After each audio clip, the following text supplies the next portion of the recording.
so here we are, live once again at Mensa headquarters. Welcome everyone. This is going to be an ultra highbrow evening of something, right? Can you hear yourself in your headphones? Who, me? No, you can't. No, I can't actually. Am I being quiet? No, you're all right. Just to let you know, we're a couple of minutes late. In fact, we're only a couple of minutes. Made some big progress with audio this week. Yes. However, just at the time of going live, it all went wrong, so I had to revert back to the less than optimal. So I'm not sure how we're sounding right now. No. Let's have a look, see if there's anyone in chat. Sounds fine to me, but yeah, that's simple. If there's anyone in chat, they can let us know. Now are you going to call up the chat, or just having a look? What we can do is I can do. Yeah, hang on. Once you check with chat, there's no one here yet. Oh no, there is. There's Kate's here. Right. Oh, I see that the viewer count thing's still not working.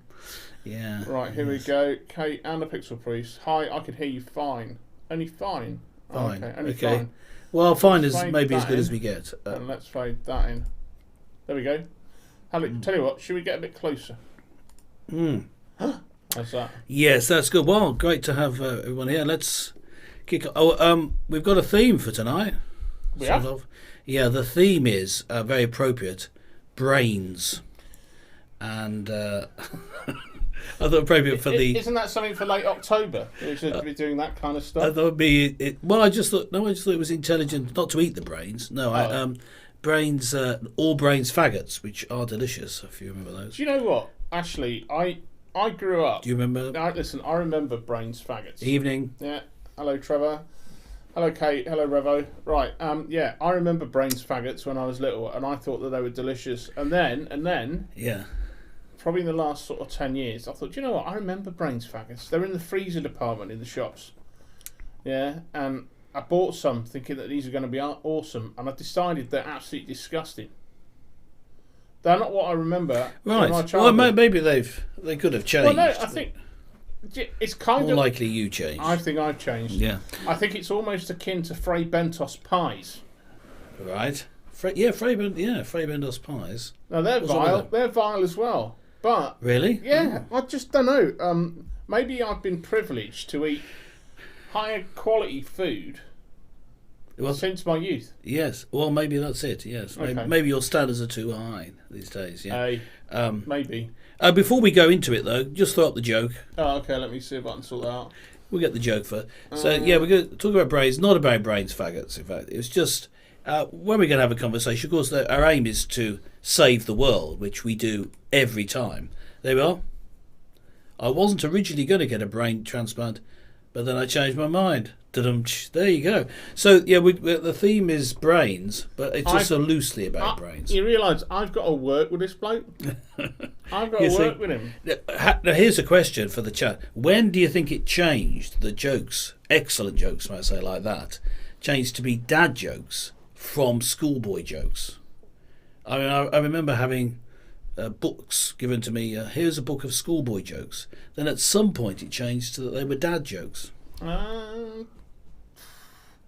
I don't know. Maybe because I actually think that the term dad joke sounds better. Well, because it is the kind of dad joke that always embarrasses kids, doesn't it? The kind of joke your dad I think would that's say where it comes from. Yeah. But it used to be thought of as the other way around. It's kids making these bad jokes, and the parents don't get it or something. I guess. Anyway, that's. Okay. I wasn't originally going to get a brain transplant, then I changed my mind. Nice. That's not bad. Not a bad joke. Good as a dad joke / schoolboy joke. That's fine. It's similar. No, I think the schoolboy joke has something in it that's worse. That's my view. Is it? So hang on. So you're saying that it used to be schoolboy jokes, Yes. used to be silly jokes? Yes, correct. Right. I don't remember that. Oh. I thought... But we went to different schools. Well, yeah. But my schoolboy jokes are more rude and like dirty limericks and that sort of stuff. So you did go to different school. Yeah. But, there were rude ones, but... Yeah. But the term a dad joke always reminded me of that concept that when you had your friends round, your dad would crack a joke like that and laugh too much to himself for it to be funny, and you used to stand there embarrassed in front of your friends. Yes. Thinking, Dad, that's the worst joke ever. Yes. So that's why I think the term dad joke works very well. I never knew it was a schoolboy joke anyway. So Yeah. Anyway, Yes, brains. So I was thinking about brains because of you know how they keep saying I'm not going to define who they are, but they keep saying that one day robots / computers, whichever term you want, are going to be more intelligent than us and take over the world. So I'm still waiting. Yeah. Yeah, no. I used to read science fiction stories back in the day. Isaac Asimov. Now he was writing. When was he writing most of his stories? In the 40s and 50s, wasn't he? I mean, he came back and started writing stories again, but he was writing stories during that period. Maybe he started in the 30s. Anyway, he was writing stories, including ones about computers, and he would say he would give his robots brains and call them. I think he called them positron brains. Oh, yeah. He just made up the science. The science wasn't right, but he had this concept of a huge one of these positron brains connecting to each person's home that would run the world. And in one of his stories, so basically the internet, but in one of his stories, he had the computer voting for you. You see, because have you just seen that note? We were able to vote. What? Have you seen the comment that's just come in? No, I can't see the comments. What? Oh, hang on. Sorry. Yeah, put it up. Let me fade that. Yeah, hang on. Let me know that. Yeah, they Sorry. positron brains. So the old internet. Yeah, it does help if you can see the chat, doesn't it? Jack doesn't like the word faggots. Wouldn't post my comment. Yeah. Yes. Yeah. Sorry. Changed mine to factors. Yes. I kind of figured that out. Yeah. But at least I know that the profanity filter in Facebook is working. It's working well. Yes. Yeah. Yeah. And so are they? Or it may be sort of like a taste comment. They Actually don't not. like brains faggots either. Not Facebook Switch. Go on. Yeah. Well, maybe it's just they agree with you. Brains faggots just aren't good enough. Yeah, I know, but it is actually profanity factor, so I will change that. But it's interesting because faggots also means a lump of wood. They seem to be focusing on one meaning, aren't they? Well, yeah. But anyway, so let's just ask Kate. Brains. Kate says that faggots Yes. in Doncasters are called savoury ducks. Is that or is that a sort of a pun to get round the filter? Do you mean something other than savoury ducks? Just say yes or no. All right. We'll get it through to us. Your We'll mic, understand. Your mic level seems good. Mine looks bad. Oh. Well, I can hear you No, just fine. it's not about what you can. It's about what's going out on the What? feed. Oh, okay. If you say so. Yeah. Yeah. So, yes. No, That is what they call them. Okay. Right. I just wanted to make it. Yeah, it's my audio. You get these Hang on. slangs names, don't you? 1 2 1 2. Right, I think that's my audio. Well, faggots. Go The on. brains faggots had a lot of the thick gravy on them, didn't they? That's what made the difference, I think, to the taste. They had that sort of real. Like the top layer of it was almost all gravy, giving a rich flavour. Anyway, that's why brains faggots were the best. But also, they looked a bit like brains, didn't they? I know that's not why they were called that, but they looked a little bit like that. Now, brains, yes. Let's go back to the subject of brains because it's just a vague theme just to tie things together. They look nothing like brains. They look like big meatballs with onions. And they're two. They're no. No, they looked a bit like brains. Are they? Yeah. Well, it depends. Depends what state the brain's Well, in. brains are white and pink, aren't they? They're not brown. Well, not once you cook them. Once you've cooked the brain. Well, you're not going to you- tell me you eat brains raw, are you? That's disgusting. So when did you last cook a brain? Well, never actually. I just can't try it on. But people do eat brains, don't they? Yeah, I suspect like sheep's brains, yeah, but I suspect that would probably be kind of grey rather than brown. Oh, right. Okay. Yeah, maybe you're right. Maybe you could roast brain. Roast brain. Yeah. Yeah, maybe not. It might shrink it down a bit. Oh yeah. Pop it in. So, in a apple. Go on. Robots' brains Yeah. are don't really feature positrons, as Isaac Asimov thought, but it was very clever. Especially his idea. I was just saying he had this idea that human beings aren't very good at choosing leaders. So what you need is the best leader is someone who doesn't actually want to be leader. He just has the skills for it. So someone was chosen by the computer. That's in his in his fantastical scenario, and it worked great. Fuel for was it really meant to be brains? I thought it was the name Mr. Brain made them. There you go, brains faggots. I thought that's what it was. Yeah, it just sounds all a bit weird now. This, doesn't it? Yeah. To be honest. So yeah. So the term what did you say? Term positron. Yeah, well, I think he just used a sciencey sounding word. I've also figured out why my mic's not working so well. I think it's because it's the other side of the room. Is that even a bit maybe better? it. Right, okay. Yeah. Yeah, see, I've heard the term positronic, and that's from Star Trek. Oh, right, yes. Positronic. Well, that's a slightly bit later. Well, maybe he did say positronic, actually. Because positronic that's the brain that Data, who's the android out of Star Trek, now, The Next Generation, he's got well a positronic brain. Yeah, it might well have been positronic rather than positron brain. Positronic brain. Can't quite remember now. But yeah, yes, maybe that, and it's more than likely from the timing of it that they got that from Isaac Asimov's idea, and the idea of let's have a look at this bloke up. The idea of robots having a sort of code where they couldn't kill humans, and you have it written into their basic code. You mustn't do a human any harm. There were 3 basic rules for robots. That got itself into lots of science fiction, but it came from Isaac Asimov's story I, Robot, which was made into a film recently. So was I, Robot written by Isaac Asimov? Yeah. Really? Yeah, well, but there's been quite a lot of adaptations of his. Look, chat, I don't read. Yeah. So I have no idea, but Isaac Asimov, brilliant writer. I've heard of Isaac Asimov and I've watched I, Robot with the fantastic actor Will Smith.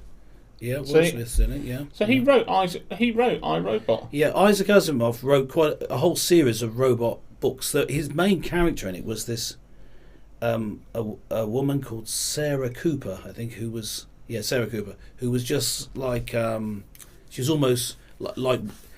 She was more like a robot. She was very unfeeling, and the robots got more and more human and emotional. So developed, weren't they? He also wrote Bicentennial Man. Yep, he did. Yeah. Have you seen that? Yep. Who was in that? Hang on. Yes, no, I can't remember. The late Robin Williams. It's Robin Williams. I was going to say Robin Williams, and I thought. I dismissed that from my mind, thinking that was ludicrous. So it was him, yeah. Yes. Anyway, Isaac Asimov, great writer. I'm looking him up now. I also. What are the 3 laws of robotics stated by Isaac Asimov? Yeah. Look it up. Yeah. I am doing. Should we share it? Yeah, put it up there. Because it is interesting. Because you'll see how this is made into lots of fiction. They are. A robot may not injure a human being or, through inaction, allow a human being to come to harm. Yes. A robot must obey the orders given it by... See, I'm reading it like a robot. This is my struggle, yeah? Oh, right, yes. By a human being, except where such orders conflict with the first law. Yes. Yeah. So you can't order a robot to kill someone, for example. No. So, and what he does is that he sets himself that as being, robots don't disobey that, but still makes a horror scenario where they're able to kill people, still obeying the laws. Yes. So he just sets himself a difficult task. Because that's the plot. Writes the story. But that's the plot in iRobot, isn't it? Is the fact that Well, the main character. Has anyone seen iRobot? Just say no, I haven't, or I've read the book. I think Kate reads all books, so she probably has read it. I don't know if Revo's seen iRobot, but he's got this thing where he's not happy about the robots, is it? Because he lost his wife, or he lost his daughter in a car crash where it went over. This is an early setting in the film, so it's not a massive spoiler.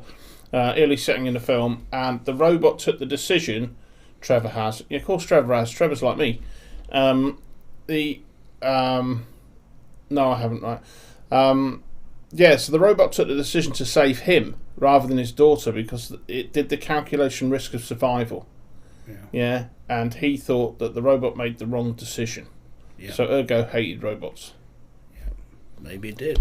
Yeah, but that's. But I think it probably. But that's the point, isn't it? Is that the robot made probably the right decision, but his figuring out of that was based on emotion. You remember rather than anything else. I think in our first episode, We didn't we do about the trolley problem? You know, the problem of a train going, a rail trolley is what it means. A train's going along a track, and so you in this scenario are at the signals. It's Did we do that? No. Well, there's this theoretical. That must have been your other show. Right, it could have been one of many. But the theoretical this is a theoretical philosophical problem, but it does get people in that you have to make a moral decision. So you're forced into it. You imagine yourself into it. You've got a trolley, as in a railway trolley, so it's got no engine or way of stopping. It's just coming down the hill. You can't stop. So either, and it's coming down. You're at the points, yeah, and you can see there's nothing going to stop it. You're way up in the signal box. You see it going down. Now there's been a terrible disaster, and people have been struck for some reason, have this terrible illness or something. Anyway, what down the track that it's heading towards, it's going to run over and presumably kill. It's a big trolley, 10 people. Okay. But on the other track, if you switched the points lines, so they went the yeah. other way, there's one person. Yeah. Do you remember this? No. No, right, okay. So that's the choice. Okay. So if you do nothing, 10 people will die. Yeah. If you do something and flick the switch, one person will die. Yeah. What do you do? And I would imagine that a robot would do the calculation and switch it so the one person dies. Yes. But the problem is then, if you do it morally, you're taking an action, you're doing something. Yes. And I put this to my students when I was teaching English as a foreign language. Yeah. And one of them had a brilliant answer. Remember, they were all Chinese. Okay, hang on. Before you give us their answer, yes, I've got I think. What is your answer? Yeah, go ahead. Yeah, I've got a thought for that. So, in the essence of showing no action or doing no action, it's not just a case of I'm making the choice to kill one person. I'm making the choice to save 9. 10. Yes, there's 10 on one side. And well, no, because the whole thing is 10 people are going to die or one person is going to die. Yeah. Oh, I see. Either way, so I can save 9 people. Oh, okay. Yeah. Overall, 9 more people are alive by your action. Yes. Yeah. So it depends on how you look at that, the vantage point you take. Go on. Let's hear what your Chinese student made of this. Well, my Chinese student said, I would go and take a cab. In other words, he'd just run away. I just thought it was an interesting idea. He wouldn't make the decision. He'd run away and pretend he wasn't there that day. Yeah, I've done this exercise and was asked, what if one person was your child? Yeah. And what was your answer? Yeah, it's quite a common ethical exercise. What was the answer? Whilst waiting for that, I also saw a video of someone setting this up for a young child. I don't know how old, 2 or 3, with a little toy train. Yeah.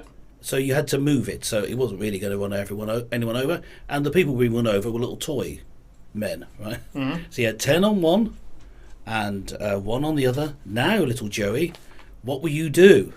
And he did the obvious thing. Now, it was interesting. It was set up as a psychopath test, right? Oh, yeah. So that only someone unfeeling would do whatever they think that's unfeeling, but be able to calculate, I think, to go over the 10 people if it's your friend and the other one. But anyway, he did the real psychopath thing.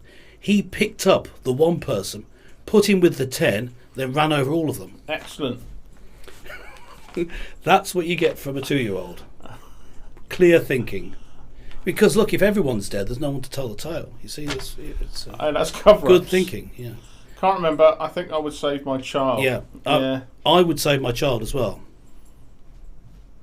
That's the decision. See, because I haven't got kids, apart from the inheritant ones by getting married to Revo. Yeah. If it was 10 people and my dog, I'd save my dog. If that's the closest equivalent to. You'd save your dog instead of the people. Interesting. Yeah. I wouldn't do that. Wouldn't you? I wouldn't save the dog. I would say, in my mind, I can immediately see. What if it was Jerry the guinea pig though? Oh, that's different. Yeah, I would say. So it was Jerry the guinea pig. Spike the dog. Yeah. Well, Jerry's dead, but is he? Yeah, he died a couple of weeks ago. But he's been replaced with 2 other guinea pigs already. No way. Called called. I'll let everyone know their names. Hang on. I've got to deal with the emotional strain of losing Jerry first. Jerry's been buried in the garden. Has he? Has Spike tried to dig him up yet? No, he can't get. It's in a bit that's fenced off, so he can't get. Okay. But the previous two are there as well. But how's the family dealing with that trauma? We're bearing up. Okay. Although it was a very good guinea pig, but that's what I say. He's just a guinea pig. He's not a human. All right, Rip Jerry. Yes, absolutely. he was a great guinea pig. He's been replaced by two tiny guinea pigs, just a few weeks old. And they're called? And they're called. I didn't name them. Yeah. So that means he named them, everyone. Yeah, go on. Yeah, they're called Ophelia. Oh, yeah? And Butterfly. Okay, that sounds like it was said by a girl who is in some sort of stage in life of... Well, that sounds like a good name. Yes, it seemed to be popular with the kids. I had different names for them, but that's another... I mean, I'm always call them... See, salt and pepper, that would have been a good idea. No, I thought Pig 1 and Pig 2. Yeah, see, I'd have gone down that route. Yeah. But the anyway, that answer about deciding which way the trolley would go. The idea of it, I was thinking of that because, like you say, a robot would make the calculation, but a human may do something different. If it were the question presents itself to start with, do you do anything? Because if you do nothing, the 10 will die, but then you've done nothing. So you haven't taken any action. You know, it's actually really a really good topic because for me, the concept is I could own just as much pain by doing something as by doing nothing. So in that basis, like that's why my knee-jerk response was actually I could save 9 people by doing that. So if it was reversed, so one person was going to die. Or 10 people are going to die, and it was heading for the one person. There's an addition to it that Ben Shapiro put in. Oh, yeah?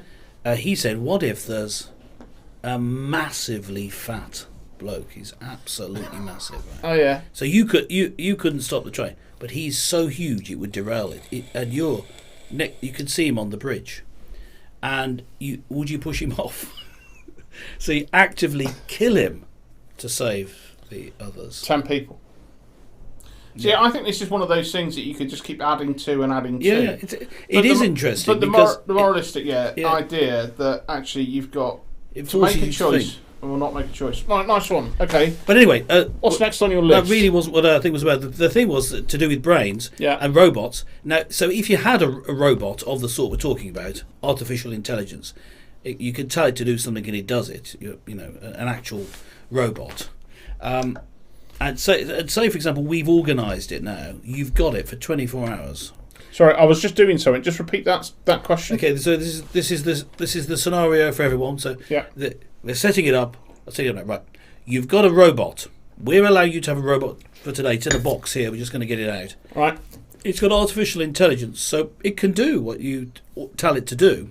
You've got it for just 24 hours, though. So what would you get it to do? Right, on for chat that.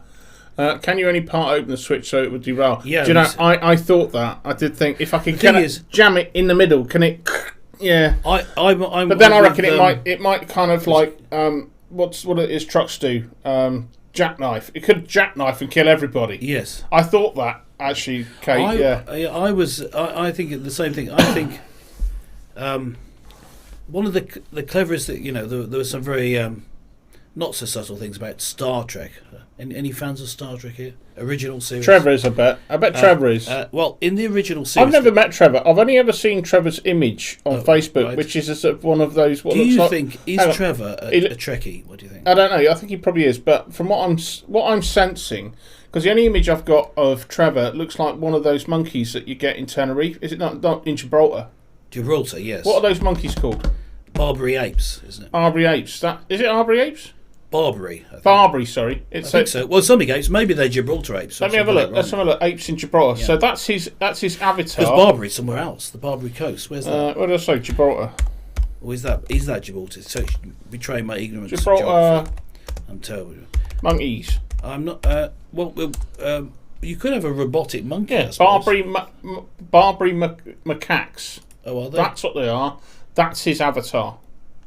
Oh, is it? Right, Yeah, okay. it's all right. You should be fine. So that whoever's watching this, Trev, they won't be able to find you by your avatar. Although they'll probably find you by your name. Yes. Which, yeah, so it doesn't matter. Whatever. They'll be able to say, "Oh, that is the one that's the guy that's working." By the way, I saw an old interview with William Shatner, who played James Kirk in Star Trek. The original, yeah. And this was only a few years after it. It was just after, I think, the movie had come out. So that was 76, so about 77 or 78. He was being interviewed. Star Trek, and he motion picture. He said, the interviewer referred to his fans as Trekkies. Yeah. And he said, no, I think that they're calling them Trekkers, which I don't think anyone ever has. But even Captain Kirk didn't even know what his fans were called. There we are. Oh, right. Okay. So some Star Trek fans. Right. Okay, so then you'll get it then. Right, let's go for Star Trek. I like the original series of Star Trek. Well, I like some of the others as well. Yeah, I think that's interesting. I think that's a generational thing. Yeah, maybe. I think that people are like this, right? People don't like change. Yes. So you'd have watched the original Star Trek with Leonard Nimoy, or Nimoy. What's his name? What's the bloke? Forrest. DeForest Kelly. DeForest Kelly. DeForest. Forrest. No, Kelly. DeForest is his first name. Yeah. Is he still alive? I think don't know. he's still alive. Maybe. Leonard Nimoy's passed away. Yeah, there were three. The three stars were him, and then William Shatner. Yeah. And William Shatner. Yeah. See, William Shatner also said that he couldn't understand. He belittled Star Trek himself, didn't he? He said, I remember him saying this. That he said, "Well, I don't understand you lot. You're all bonkers. This is the thing I did 30 years ago. You know, it's a load of nonsense. What you know." Well, he said that, but he turned up. He soon turned round from that. So I think he must have discovered his own woes. Well, not only that, he carried on making the films and made a lot of money from them. Well, they're good, aren't they? They're good, wholesome movies, aren't they? Some of the movies are pretty good. Which is your favourite? Very good. The Wrath of Khan. Yeah, is your favourite? Well, no, my favourite is the first one, but the best as a movie is that. But it's just because of it was a comeback, and so the reveal of the in cinema quality of the starship. So I wonder was very shocking. I see Trevor said low, and I think he says low and then goes off. I don't think he sticks around. He says evening and then goes off to watch telly. So the Wrath of Khan. Yeah. Anyway, Wrath or Wrath? No, the Wrath of Khan has a famous. Is it Wrath or Wrath? Because we have this problem in faith. Well, I say Wrath. Yeah, so do I. But I think it is Wrath if you're doing received pronunciation. I say Bath and Path and Wrath. And is that because you're northern like? That's yes. Well, I'm from the Midlands. Yeah. Yeah. Okay. I'm not a southern Jesse. Okay, hang on. Now, excuse me. So this was against who was this? Hang on, Wrath of Khan. The Wrath of Khan is when we have in a magnificent piece of overacting, you have William Shatner when he realises how terrible he is, shouting "Khan!" Like yeah. Oh, did my throat in. No, he's laying in the floor in the kitchen and watching at the same time. He's a good lad, that Trev. Look, right. But do you remember the guy who was his nemesis in Wrath of Khan? Who, Khan? Yeah, Khan. That would be him. Yeah. Who? Khan? Yeah, that's him. I can't remember the actor's name. It was Ricardo. He was very good, though, in that role. Let me see if I can fire this up. I don't remember him being in anything else that I've seen. Okay, let me show you. Let me show you. Oh, what a nice looking young man. Yeah. Well, there he is as Khan with the Ricardo Montalban, I think his name is. Yeah. So yeah, he's done loads of stuff. I think he looks. He was probably getting on a bit by the time he. Yeah, he's. I think he's no longer with us, but isn't he? Look at what happened to him. So. See this. Died, look at this image. What is that? Is that him? I know that series. What's the series? It's called Love Boat, is it? That's it, yeah. And who's this little fella? Oh, I've forgotten his name. I can't use the term little fella, can I? Because that's... He was the evil little manipulative chap, wasn't he? Yeah. Pulling all the buttons. He was, but... Well, I don't think he was in Love Boat, but he was in a Bond film. Yeah, not in the Wrath of Khan, either. I think his name was Nick Nack. Yeah. In The Man with the Golden... that was a terrible... The man with the golden gun. Yeah. Was it Nick Nack? Yeah, I remember Knick-knack. he was in The Man with the Golden Gun. as Odd well. Job was the bloke with the bowler hat. Yeah. Odd Job. Right, anyway. There you go. So that was the guy, and the fact that there's the image of him as Khan. Yeah, but the reason for me mentioning Star Trek, if you just reverse in your mind to the time. Okay. That was me reversing a car to the point. Nice. Where we were talking about brains, right? And then we were talking about ethical decision with said brain. Would it be different to a computer? And I was thinking that one of the good things that the sort of I don't know what it is. It's sort of a motif that they had that Kirk he was arrogant, but decisive, and he would do anything to keep his ship and his people safe because he loved them so much. Right? Yeah. And so they made one great thing about they take the command of the ship away from him because he can't cope with a certain situation. He won't manoeuvre the ship into a position where it can be defeated. They say you're making a terrible decision. You're going to cause the death of the whole of the. You're going to ruin the whole empire, or whatever they were called. So they say it was all removed, and they went back to his training days. Mm-hmm. And at the academy, he had been put in this position. They're all starship commanders are put in this position where they have a simulation, and it's an impossible simulation. You can't win. So they put you got all the fighters, you do all your strategy, but you cannot win. And therefore this helps you to be humble and to learn. And he broke into the computer, changed the program so that he won. I know this, and I'm looking it up. And I like that. And so I was just going back to the trolley problem. Yeah. Well, you can either do the switch for it to go kill 10 people, or to kill one person, or you break the switch, as the Pixel Priest would say, so that the trolley derails. That's the answer that I like. I think why accept the premise? Right, so I'm looking this up. Right, it also featured in the new Star Trek. Taught us how about life, leadership. Taught us leadership and diversity. No, yes. Okay.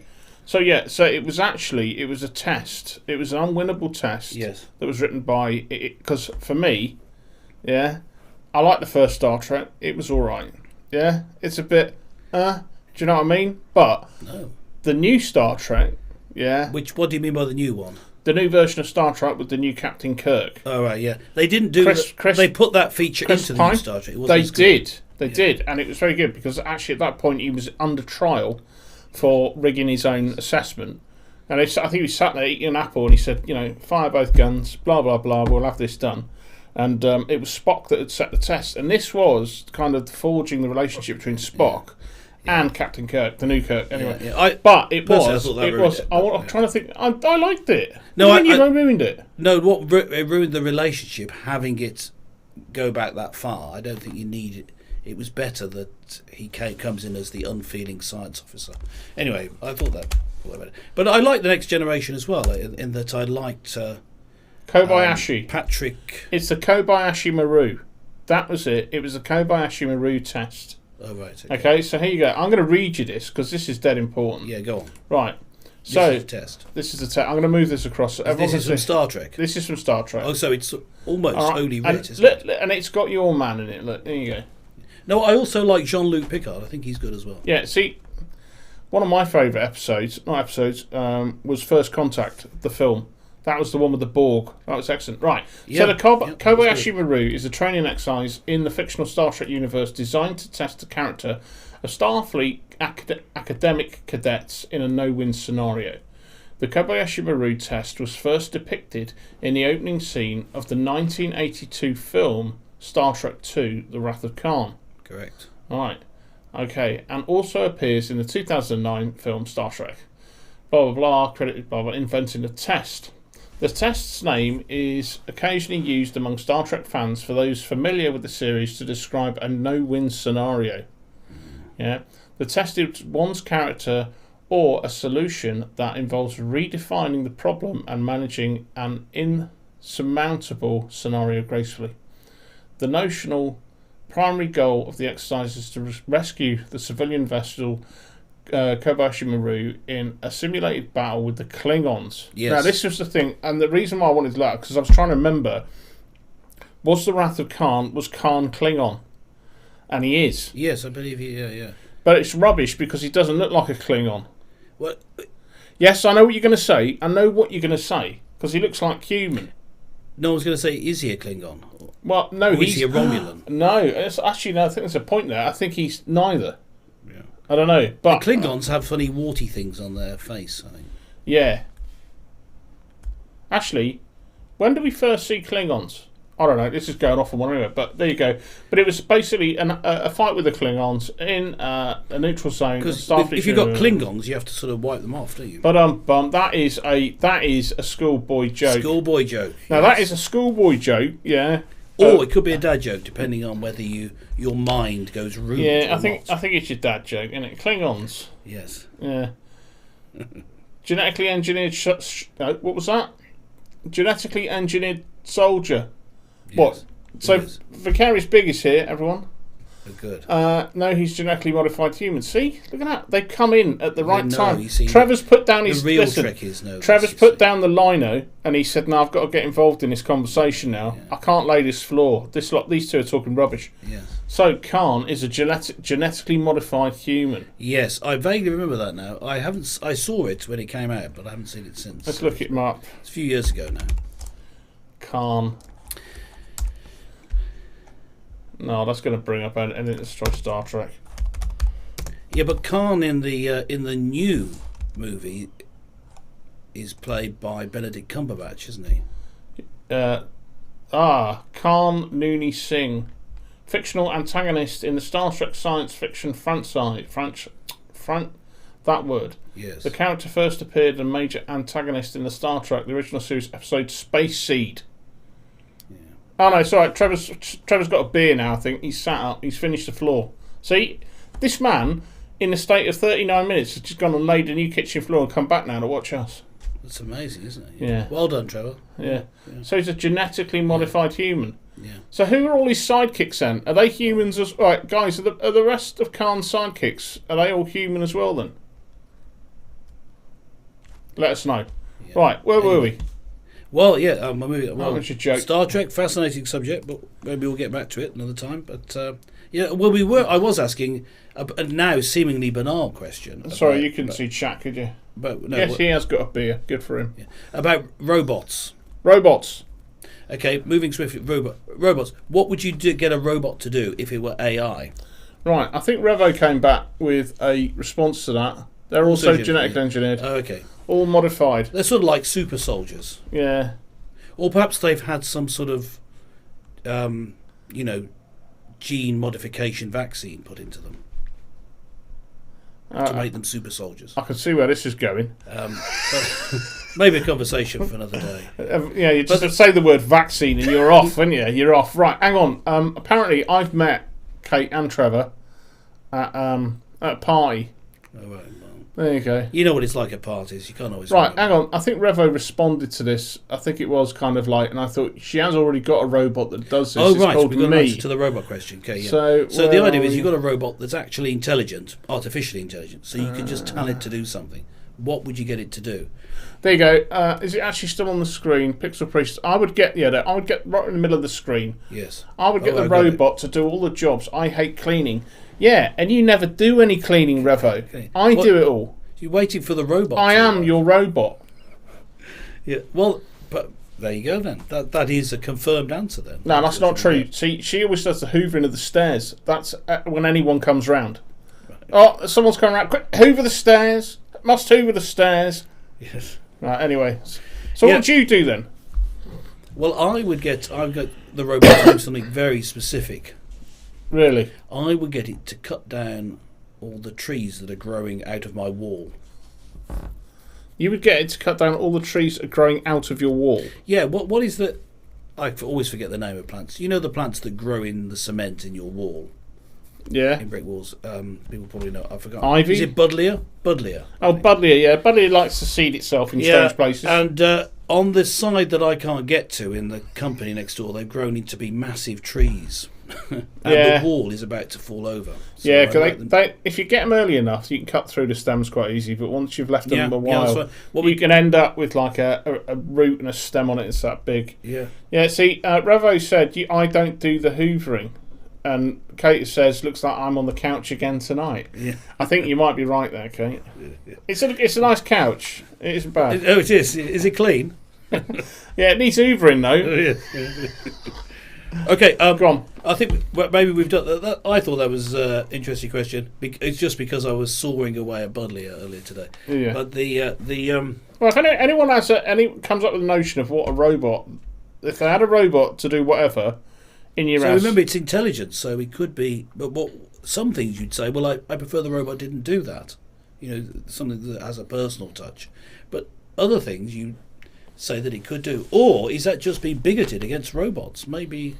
okay. So you get a robot to paint. I'll tell you, something for we'll you. leave it with you for the duration. If you come up with an idea that if you had a robot to do something in your house, what would it be? Bang it in chat. Right, let's move on to the next No, one. quick. Well, there's a link to do with this one. Yeah. Do you want to get ready? I'm ready. No, this is brainless criminals. Yeah. We're still talking about the brain. Now, I have looked through this. They're not all that interesting. Some of them are good, some of them aren't. But it's the idea. Look, if you're going to do a crime, now we on Anxious L and Pastor Pete Save the World don't condone criminal activity. But if you're going to do it properly. You know. So where do I start reading? 2 men from Skegness, Lincolnshire, who took photographs of themselves It's stealing slightly off the thousands. screen. Yeah, I noticed that. All right. Hang on. I don't know if you can do anything about it. Well, only that. Is that all right? Well, I mean, I can read it. I don't know what it's like for other people. I'll tell you what. We'll go live with the desktop, and we'll let people see the whole thing. That's really weird. There's some crackly things running outside. Let me fade that across.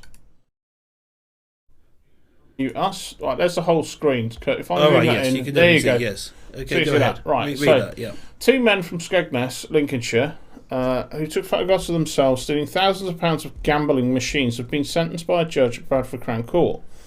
Benjamin Robinson, 30, was jailed for 32 months, while Daniel Hutchinson was given a 6-month suspended sentence after they admitted to taking cash.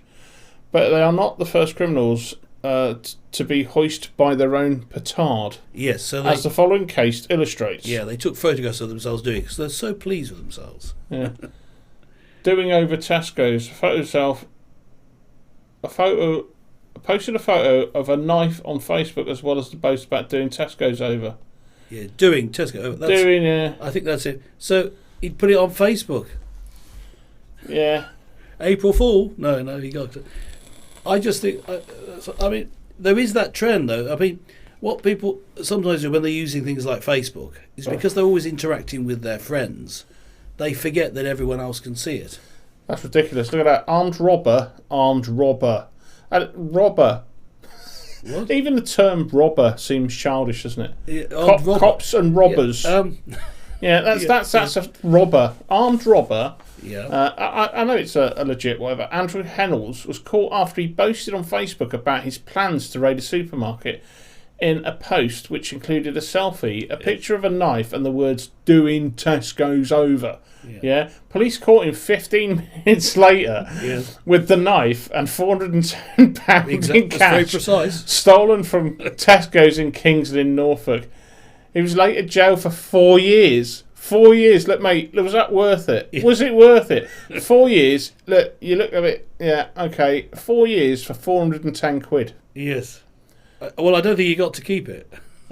Well, no, but It wasn't worth the risk. No, I would say that this is one of the examples. This is a brainless criminal. Next That's what one. I'm saying. Next one. Yeah, quick one. Yeah. Goldilocks burglar caught napping. Right. Do you want to read this? I'll read this one, yes. A retired couple from Lancashire returned home from holiday in 2014 to discover a burglar fast asleep in their bed, which was not too hard, not too soft, but just right. And Martin Holtby and Pat Dyson, were amazed to find the intruder, Lukas Chonowski, had done the dishes, washed his underwear, and even bought some groceries. Miss Dyson said their house wasn't too tidy when they went away, but Chonowski, who was originally from Poland, no kidding, but moved to Leeds, had kindly tied it up. He did burn an old saucepan, but that happens, she added. Chinosky, then 28, admitted burglary and was given a 2-year conditional discharge in order to pay £200 costs. Right, hang on. So this guy... He broke into the house. Broke into the house, lived there. You were asking for a robot. He breaks into your house and does the cleaning for you. Yeah. Brainless I like that. I like the title though. I always with news titles. Goldilocks burglar spared porridge. Yeah, these are. That's the thing I spotted with this article. Yeah, brilliant tabloid. Tabloid news. Do you want next one? Titles. Yep. Bird brain prank. Yep. Go ahead. This is a video. I think there's some writing underneath, but try the video. See if it plays. I can do. Will I get audio? Audio done. I might do. Hang on a sec. Let me check. Oh, Mr. Penguin. Early morning and a group of friends with a hangover wake to find a penguin in their living room. Can't believe how penguin in my apartment, man. You stole a penguin. A fairy penguin called Dirk, taken one night last month after they slipped past security at Brisbane SeaWorld. The men later panicked and dropped Dirk in a canal, where he was picked up and returned to the park. Now, 2 of those involved, Rhys Jones and Kerry Mules, believed to be from South Wales, have been fined $1,000, or about £600, for stealing him. Speaking at the time, one of the men said they meant no harm. Okay. I'm just a bit worried on copyright here. That's all I'm thinking about. Move on. Let's look at the text. Okay, go on. 2 Welsh tourists landed themselves in court in 2012 after they got drunk and stole a penguin called Dirk from SeaWorld in Australia. I'll just tell you that putting the name of the penguin in makes it funny. This is good tabloid writing. Absolutely, it's important. Yeah. Rhys Owen Jones. That sounds very Welsh. They should have put the age of the penguin in. That would have made it funny. Go on. Rhys Owen Jones, 21, and Kerry Mules, 20, from South Wales, broke into the park in Queensland's Gold Coast, swam with the dolphins, and let off a fire extinguisher in the shark exclosure before making off with poor Dirk. Poor old Dirk. Dirk the penguin. Cool. When they woke hungover and with the flightless bird in their apartment, they tried their incompetent best to care for him, feeding him and putting him in the shower, the court heard. They later released Dirk into a canal, but were spotted by locals who called the police. A magistrate fined them $1,000 American, equivalent to £637 at each time, and told them to drink a little less vodka. Dirk was rescued and returned to SeaWorld unharmed. Yes. Poor old Dirk. Yeah. Dirk the penguin, 3 years old. Yeah. Go on, you want to take this one? Hang on. We've had something in chat. Let's just have a quick look. Yeah, let's have a look. There are a few of these are quite good. Okay, let's just make sure chat's most important, so we'll make sure that they're there. So, what do you think? What do they think? Let's fade that. I like the penguin. He's a nice. Yeah, that's a good one. So I caught someone stealing a TV from our church in broad daylight. Escaped on his push bike. Yeah, without the TV. Without the TV. Yes. How was he? Okay. Yeah. You can't really cycle off with the TV. I guess you could put it on the bike. But then, yeah. Not thinking ahead. It does seem a bit weird, doesn't it? Yeah, I once worked in a library, which is a brand new building, and it had a glass wall. The whole wall was glass. A huge window, but with a window that went right the way up. And someone broke in, smashed through the window. Right, so there's then a gap at the bottom of the window. Got the TV, a big screen TV, stepped through with it. So he'd obviously, could tell this would happen by what we found. Stepped through, was on the other side, about to reach back to get the TV, and the glass slid down. And we know that he was doing that because the flex was cut through by the glass. It missed the person. So he could have been guillotined, couldn't he? He ran off in terror. He could have then broken back in and got it. But so basically, there was a great big glass thing. He broke through a bottom section of it, got a telly, and as he was coming out, it slid down the frame. Yes, it was about 20 foot high, so he had maybe 16 foot of glass which would have been probably quite heavy. All right, let's have a look at the next one. That's quite good. Right, ready? Hang on. He escaped with his life, and we got our TV. Okay, do this one. Okay, yeah, let's go this one. Now, I like this one, yes, because I see his motivation. I look like James Brown on the run. Actually, oh yes, is the writing below? Yeah, this is it. A man suspected of arson and vandalism sent a selfie to police in Ohio in the US because he found the photo on his arrest warrant to be unflattering. If you scroll up, this is the photo. Just compare the two. That's the one he wanted to... Muted. Police handout. So this one of him in the glasses. That's the one he sent in. Oh, okay. So this is the one they were looking for. Yeah, they I got it, yeah. They put that one. I understand. I can see, look, there he is. Handsome looking man in his shades. So a guy suspected of arson was sent out this image by the police, and he said, "That's a rubbish image of me. Use this one." Yes, that's right. Yes. Go on, read it then. His name's Donald Chip Pugh.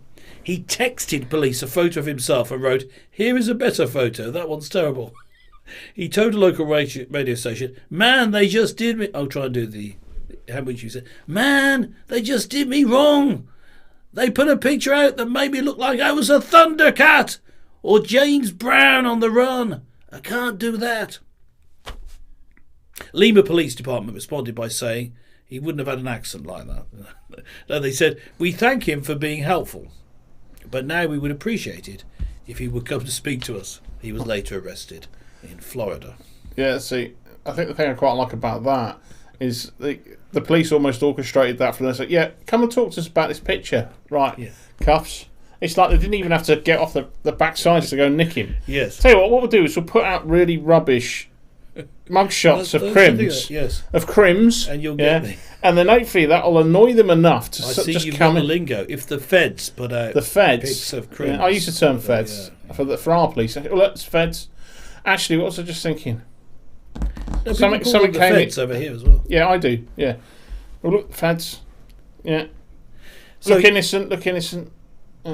yes, but it did look worse. I think he looked better with the angle and the shades. I think Yeah. Oh, yeah. That's what I was just about to say.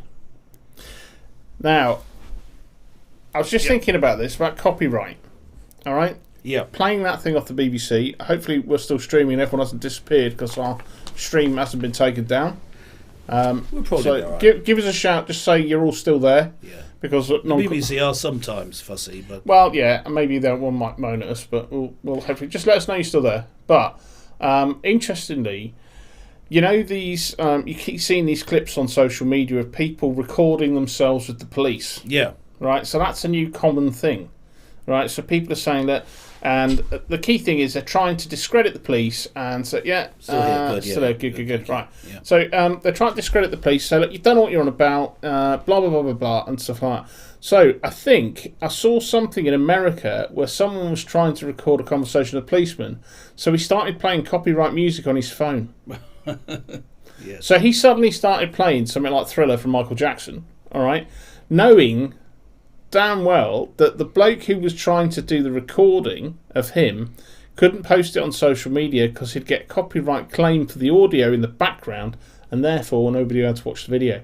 And I thought, you know what? That's really clever. Yeah. I like that. I don't know whether is it right or wrong. I don't know. Is it intelligent? No, yes, it We're is. just saying it's clever. Yeah. Yeah, it's clever. Yeah. Right. Okay. Next Next one. one thing is because some of them are funny, some of them aren't. But I just like that one. I like the idea of him. Okay. A terrorist who claimed to his look own reward. Nice. You want to read this or shall I take it? Well, it depends whether there's an English translation. I think there's a bit underneath. Yeah. Oh yes. Yeah. Yeah. I'm just adjusting my headphone. Right. Officials were left baffled by an Afghan Battled? Taliban commander. Baffled. Baffled. Yes. Good word. Good tabloid word. Not battled. Baffled. What? Baffled, not battled. Did I say battled? You did. I meant baffled. Anyway, I asked Baffled. you the question, do you want to read this or shall I? And you said something, and then you didn't answer, you just read it. So just went into tell you it, what, yes. I'll tell you what, start again, Yes. title, and just go with it as if we actually know what we're doing. Yeah. Well, a terrorist who claimed his own reward. Oh no! Sorry, I was reading the Arabic. I'll read the English instead. Officials were left baffled by an Afghan Taliban commander who gave himself up and then tried to claim the $100 reward for his capture. Mohammed Ashan, a mid to low level Taliban commander, was suspected of organising attacks on US and Afghan troops in the east of the country. According to reports, he walked up to a police checkpoint in 2012, pointed to a wanted poster featuring his face and asked for the $100 finder's fee. The authorities were at a loss to explain his actions, although one US official, I'm going to say this with straight face, although one US official reportedly told journalists, clearly, this man is an imbecile. Yeah. Yes. What's come to you this time? Yeah, go ahead.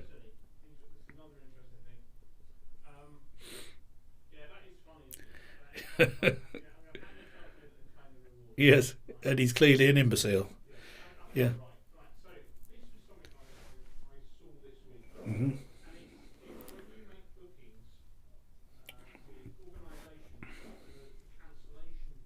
Yes.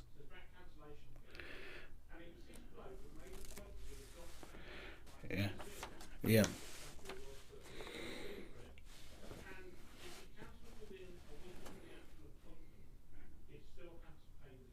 Yes. Your audio's gone. Come back, audio. Thanks, Revo. Right, so I hadn't gone that. I hadn't. Yeah, it's me. It's me. It's just my mic. Thanks for that. So I was just saying that this kind of reminds me. It's quite funny that this bloke obviously giving himself up, and he's obviously an imbecile. But it reminded me of a story I've seen this week, which was it was a guy who the situation was. You know, when you it's about cancellation fees basically. So when you cancel something, you still get charged. Yeah. So I think I'll back up to speed here. So what the incident was is I don't know which country it was, but some bloke had made an appointment to go and see a doctor or some sort of medical specialist or whatever. Yeah. And the ruling is that if you cancelled it within a week, you still had to pay the charge. So he phoned up to try and cancel his appointment, and he said, "No, sorry, you can't do that." Right.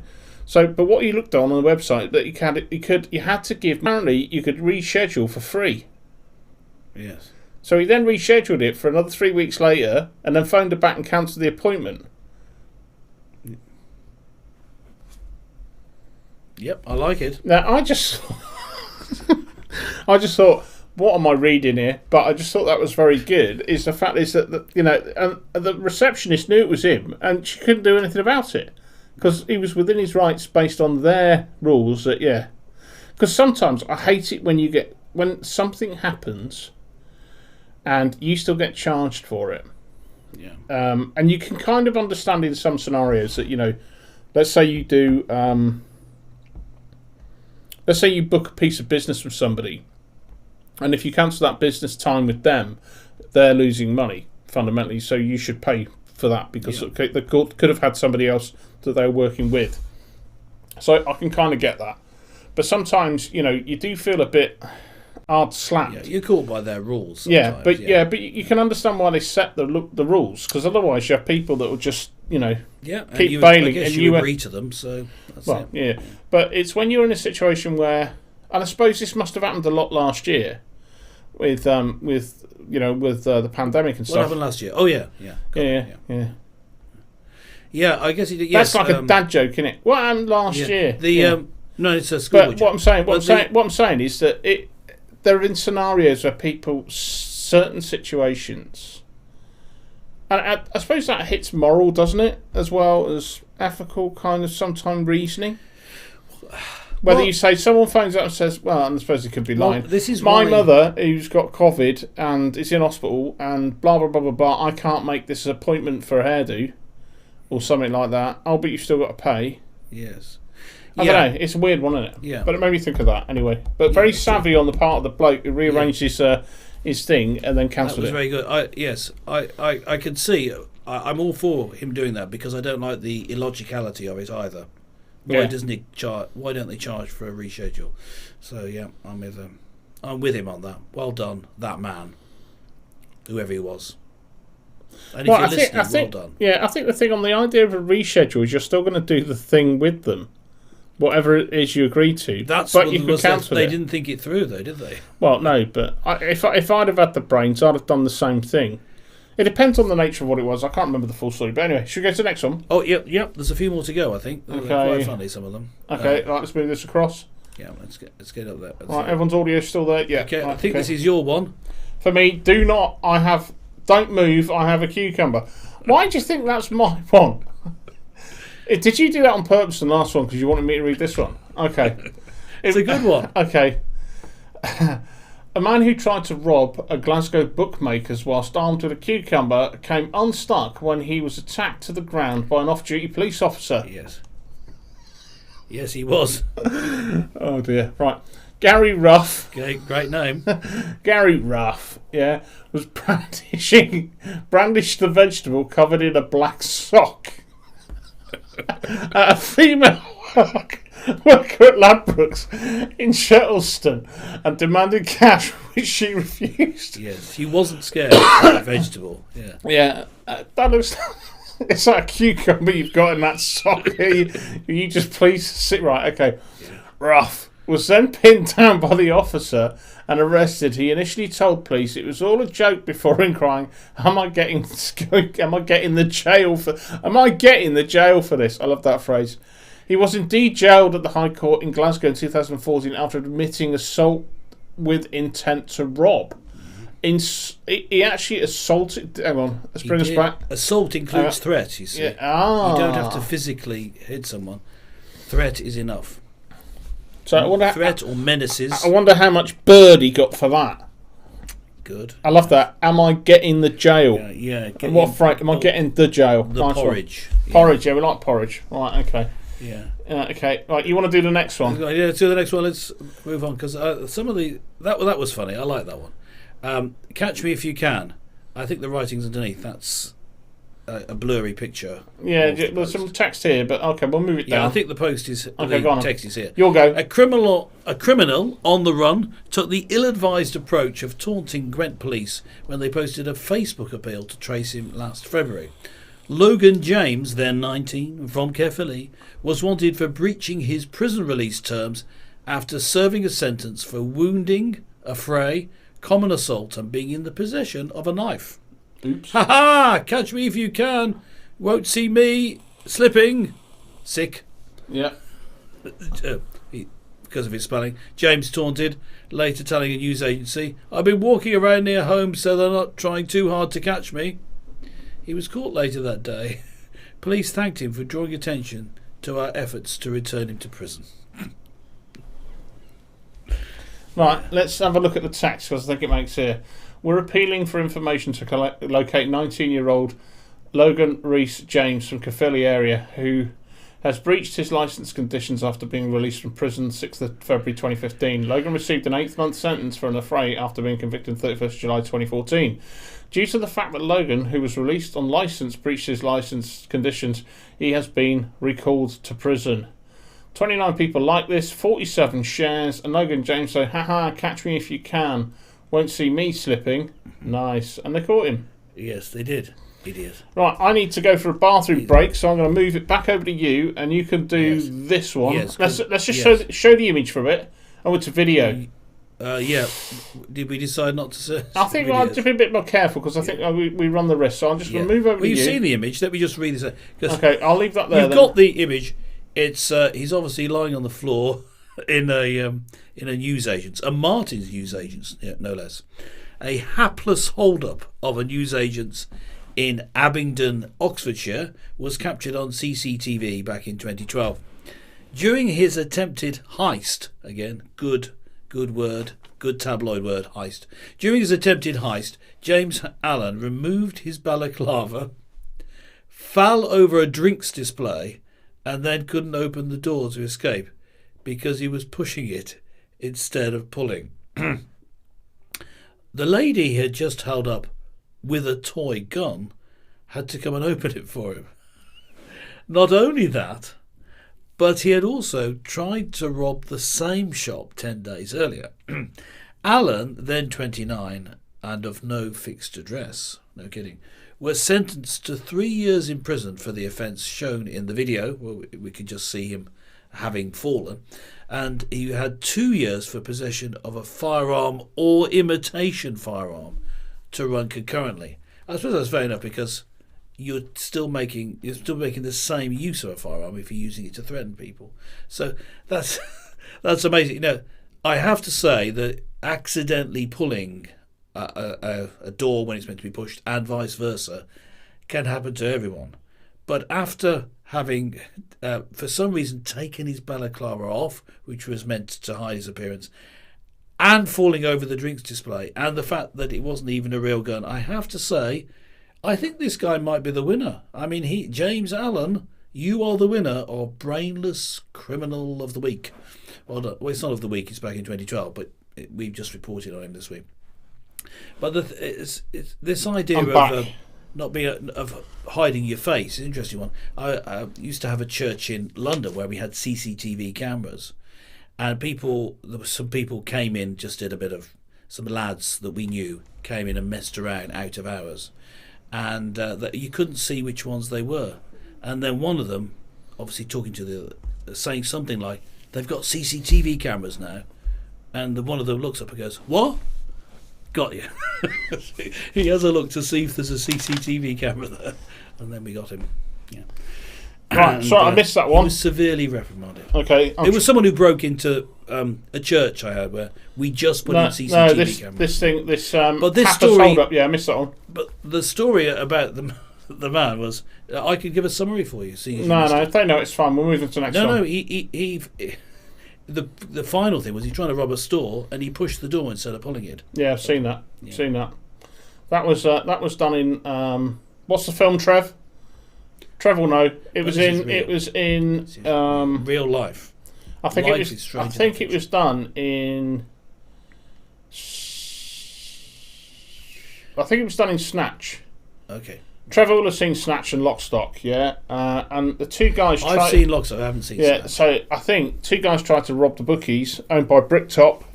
Yeah, very good character, Bricktop.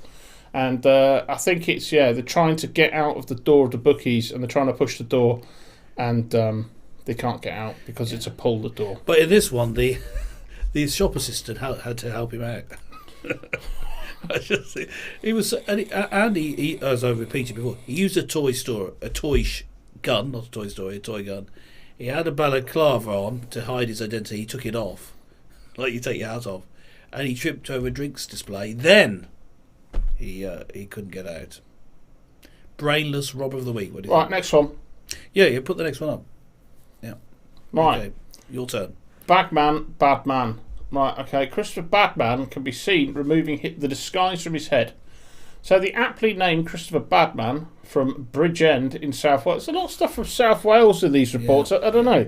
See, now anyone who was anti-BBC would be saying, they hate the Welsh, they hate the South Wales. Yeah, well, no. I don't know if it's telling me something else that, I should be aware of. I don't know. The aptly named Christopher Badman in South Wales used a carrier bag on his head as a disguise when he burgled a hotel in nearby Porthcawl. Yeah, I put an R in there, didn't I?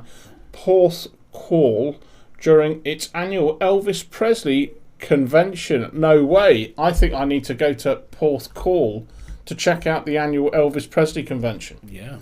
That's the biggest thing so far I've got out of this. I'm excited. Unfortunately for him, he was captured on CCTV taking the bag off his head and looking towards the camera. Isn't that story we just had? He had gone to some trouble to disguise his identity, but once of the bag... Yes, the of shouldn't be there. Yeah, but once the bag was off, of course, his cover was...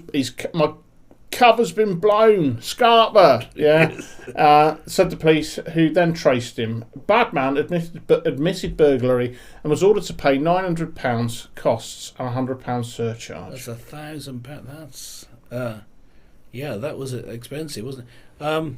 I wonder if do you think he's got? We haven't seen the video, but do you think he's got an Elvis Presley hairdo? Have you seen the video? I haven't seen it. I didn't click on it. Okay, let's have a quick look. I just wondered. Let's get through. Yeah. Here he goes. No, disappointed. See, what's interesting is that I don't know whether you have this preconcept. You didn't think he would look like that? No, he kind of. Do you know what? Right, hang on. Let's move back. Right. Me. Yes, you. I got busted for speeding. Oh. Did you have a bag on your head? No, I didn't have a bag on my head. I didn't. Has anyone in chat been on that course when you've been busted for speeding. I apparently did 36 in a 30 mile. I know someone who was mugged a few. Hang on. I know someone. You see this, Pete? Yep, I know someone who was mugged. You read it. Go on. I know someone who was mugged a few years ago. The day after, the mugger walked into my friend's workplace and tried to sell him his own phone and wallet. Got arrested because the police came in to take a statement about the mugging. Yes, that's a good one. Yes, and serves him right. Yes, I have once. I think that's with relationship to done that course. Yes. So you've been busted. The Revo has been busted. Pixel Priest. Yeah. Okay. Yes. Go on. What yeah. Anyway, so I don't know what it is, but you have this preconceived idea, don't you? We all have these preconceived ideas as to what people look like. And this bloke in this video, first off, I'll just switch back to him. He doesn't look how I expected him to look. He seems like he's got a fairly smart haircut. He looks kind of normal. He does. You know, that sort of stuff. I thought under that disguise, he would look very different. You thought he was going to have flat, greasy hair. Well, a bit of a mess. Yes. And I thought also that he was going to be older. Yeah. Anyway, so going back to my story. But the thing is, I was just thinking it through actually. Go on. Well, he probably did have an Elvis Presley wig that he put on for the convention. I think.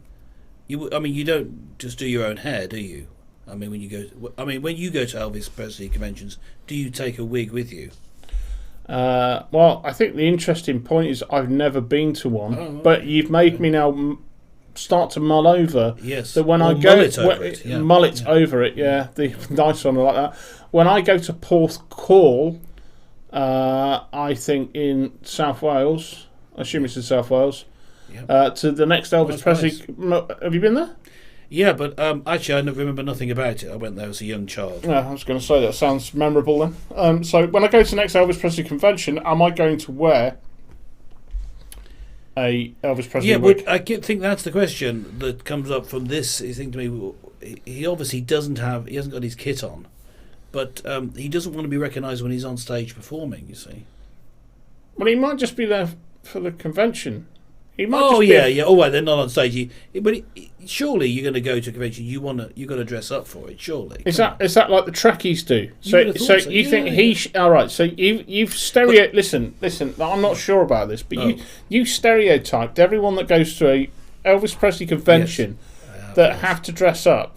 So like Trekkies or like cosplay. Well, maybe he was going for early Elvis Presley, not the 70s. Fat with the sequin suit. He was going for early with the jeans and 50s. The blue cream hair. 50s, yeah. In which case, good luck. Let's see. Going back to this now. See? Well, I think we might be watching this just a bit too long, but does that look like a young Elvis Presley to you? Yep, absolutely. It could do. Yeah. I have no idea. Right, anyway. Yeah, anyway. Yeah. So my point being is, I turned up to this event. Yes, go on. This mandatory event to go and do a. I can't remember what it's called. Revo, do you remember what it's called? The event after you've been busted for speeding. I think I got caught doing 36 in a 30 in Liverpool. You thought it was 40? No. No. Actually, but you are right. I was very confused by the traffic at the time because I think I was trying to follow sat-nav through Liverpool. Yeah. Speed awareness training. That's it. Well done. Yes. I was travelling through Liverpool and there was a load of roadworks and there was roads that were saying you couldn't go down there. They were one way and there were bus routes only and all this. And I got really kind of a bit stressed out. So yeah, it was actually it was driving this city that at the time I don't normally drive in Liverpool, to be honest. And where I do drive in Liverpool, I'm normally okay. But it was right in the centre of it.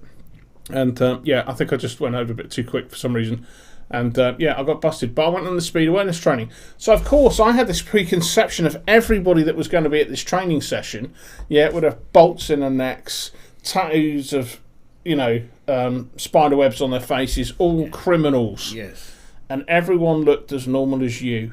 Me? Oh, well, that's pretty normal. Yeah. Well, you kind of got the normal thing.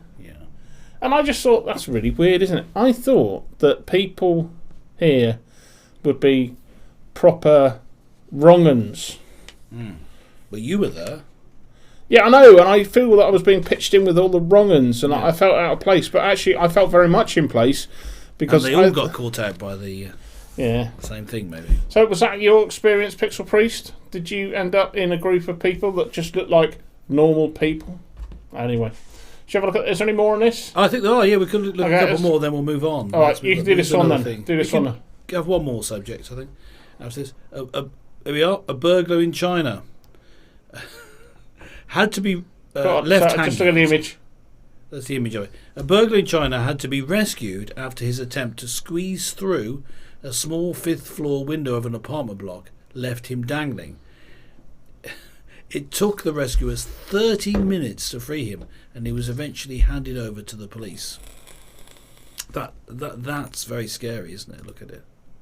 That's a very narrow window. Because he's just holding himself in place by pressing. That's a very narrow window. That would be scary to be still there. Yeah, mind you, you shouldn't be burgling, should you? We get a close up of his face. Does he look like Elvis? A Chinese Elvis. He could be a Chinese Elvis. Look at the state of that. He's been pushed through. Look, they're reaching out, pushing him through. Yeah. I don't know. This isn't in South Wales. I'm just pointing that out. No, it's in China. Yeah. So he thought that through, didn't he? Yeah. So I mean, that could have ended very badly. So I think he's lucky to do that. I think what we've done there, what I did there, was click through it. It's actually probably a good way to mitigate copyright from audio. Shall we just have one more and then finish on this? All right, shall I do this one? Yeah. Yeah, he looks like he's not had a good day. No. The bank robber who gave his address. Nice. He's got polos in his ears. Look, he's got a polo in that ear. It's a polo. Yeah, that's sweet. Nice, sweet. Right. An aspiring bank robber who wore a terrible disguise of sunglasses and socks over his shoes. Socks over his shoes. Yeah. Gave the cashier his full name and address half an hour before he attempted to hold the branch up. Dean Smith, then 27, went to his local branch of Barclays in the Welsh. Oh, here we go. Look, we're gonna get a load of bad hate messages. Look, I love Wales. I do. Yes. And just to let you know that at some point in the past and again the future, other mint sweets available. Yeah, me and Revo will be going back to Wales because we rather like Wales. It's quite nice. Right. Anyway, so well, why don't you wait for when the convention's back on? You know, the Elvis. Well, I might have to find when it's on and see if it ties in, because if it does, it might work out. Yeah, it might work out, yeah. So, Barclays in the Welsh village of, Treorchy? Almost certainly. Yeah. To change his address and spotted the cash in the tills. So he went, look, there's money in them tills. Yeah. I'm going to come back. You didn't realise it before? Oh, right. That's what they're for. Yeah. He returned in his disguise of socked feet, yes, and demanded the money, but fled empty-handed when the cashier refused. Police had little difficulty tracking him down. He admitted he'd been very stupid. Yep. And was jailed for 2.5 years for attempted robbery and carrying a bladed weapon. What does it say about a bladed weapon? It didn't. So he had a knife with him as well. Yeah. Give us your money. That's the first time we've heard it, yeah. Go on, let's see your robber face. Give us your best robber face to camera. Don't come in too close, you'll go out of focus. Here's mine. Give us your money. I can't see you. Right, hang on. How about this? No one can see me. Give us your money. Yes. Go on, let's see yours. Not too close, because you'll go out of focus. How about now? Yeah, good. Go on. Give us your money! Yeah. Actually, you sounded Scottish then when you did that. Well, you see, I didn't want to be racist and just stick to Wales. Massively there. Let me move you back a bit on the audio. Yeah. I didn't want to stick to Welsh. You know, obviously. So you wanted to just invoke another country. Yeah. Okay. Right. Okay. Pixel Priest has said yes that they all walked in for their speed awareness training with their heads down. Oh, yes, and they made a joke of it. I remember the bloke saying that if you didn't look like you were taking any interest in it, you wouldn't pass the course. Right. They were quite horrible. And he had loaded questions as well. He loaded a question for you that he'd answer, and they said, no, you're wrong. You're wrong. Yeah. Yes. And you could see him taking personal glee in that. He's like, and I'm like, oh, whatever. Anyway, Is foiled by the auto lock? I can sense that. Oh, you can do that if you want. Final, if that's the final Snap one. phone, stupid roll. Yeah, I can see the same thing. That'll do us. Right, okay. We'll move on. Yeah, move on. About our brains. Okay. Yeah, well, I don't know if we've got quite a lot of topics here, some of which are pretty good, but we don't have to do all of them. But so this is meant to be. We've both got listed down some sort of topics about brains. Now these again are sourced from this conversation starter site that I was looking at, and I looked up things to do with brains. So these are suggested things to talk about your brains. To talk about brains. It's mainly. It's it's a whole conversation starter site. So some of these are designed for romantic couples. What are you talking about? And some are designed for a classroom. And I just didn't care. I just lifted them just to see what we would make of it. Because if you have a different starter, maybe the conversation will go in interesting directions. So hang on. This is a website that gives you interesting things to talk about. Yeah. Conversation starters, which right. I used. I think it was last week. I used it. Do you know, interesting enough, there's a skit by Monty Python. Yes. Isn't there? Where they go into a restaurant. They order a conversation. And they order a conversation. That's a very good skit. Yes. I like that. Right, yes, very good. Yes, Yeah. If only it were real. But in our coffee bar, in soon to reopen, Inspire Coffee Bar, we're opening in the summer. Nice plug on there. the table, if you go in there, a little pot with conversation starters in there. Really? Yeah, really. Yeah. And it is quite good because you're sort of sitting there drinking your coffee, speaking to someone, and you go, and you pick it up. It's good. Okay, this spawns another conversation. It has to be said. What's that? So the fact that everybody is now on these things, yeah. What's that? A phone? Can you not see that? Oh, I didn't. Yeah. There's a picture of my little mate. I lost him last year. Yeah. Just show you because it's so cool. Equal fennel. Yeah. Right. Yes. Because of that, have we lost the art of conversation? Well, I think there is If you something to that. If you sit across from a restaurant table, not that anyone's done that for a while, yes, and you're there on your phone, you'd see this at the top of someone's head. In fact, this is where either, if you're bored, you could draw a face on, or you could just have a face put on there, so you can check your phone and people think you're engaged. Be quite a good idea, wouldn't it? Yeah. But have we lost the art of conversation? Maybe these conversation starters in the Inspire Cafe. I just said that again. Inspire Cafe. Yes. That's in corner of Brick Road and Mill Lane in Polton. Opposite the Polton Vicks. Wirral. Opening in the summer. Inspire Cafe. You can go there and you can get given conversation starters. Yep. I think you're onto something there. Yeah, absolutely. And they were. I think if you ask nicely, the staff will even do the talking for you. Now, the question. Oh, I just got my earpiece cord. So talk about brains. This may be rapid fire, but we'll see how it goes. See how the conversation goes. What is the most amazing thing about the brain? You can make this about. I like that. That's a nice feature. Yeah. That's hello. I've been doing it all night. Every time I have a vape on my vape. No. What I mean is, my face is covered by the chat. I suppose I can look like I'm holding it. Your face is covered by the chat. Hi. Ah, okay. Sorry, you're seeing my screen. Yeah. Ah, okay. Okay. How's that? Oh, I see what I mean. There you go. Yeah, sorry. Look better like that. They can't see that. That's me seeing it. Oh, they couldn't see that. Oh, right. No. Yeah, it looked to me, folks, on our monitor that my face was covered. That was it. But that you weren't seeing that. Okay, well, you can see that now. At the bottom is the new message. We have dinner table rule, no phones. Good thinking. But would you have conversation starter cards? Yeah. Actually, there's a name of a book about it, which I'll come back to if I remember it. Great thing that I based it on, and sort of the ethos of the coffee bar, which has now become Inspire Coffee Bar. When I was setting it up, I read this book about a cafe and which had those cards in, but that was only part of the ethos. I'll come back. If it comes back to me, I'll say it. Now, talking about brains, what is the most amazing thing about your brain? About my brain? Well, it could be any brain, I guess, but what's the most amazing thing about brains? Let's try to make it personal. I've got an answer, because there's something that I think. Yeah, because you've had more than 3 seconds to think about it. Yes, would do that. Kate's responding to yes, would do that. What was your question?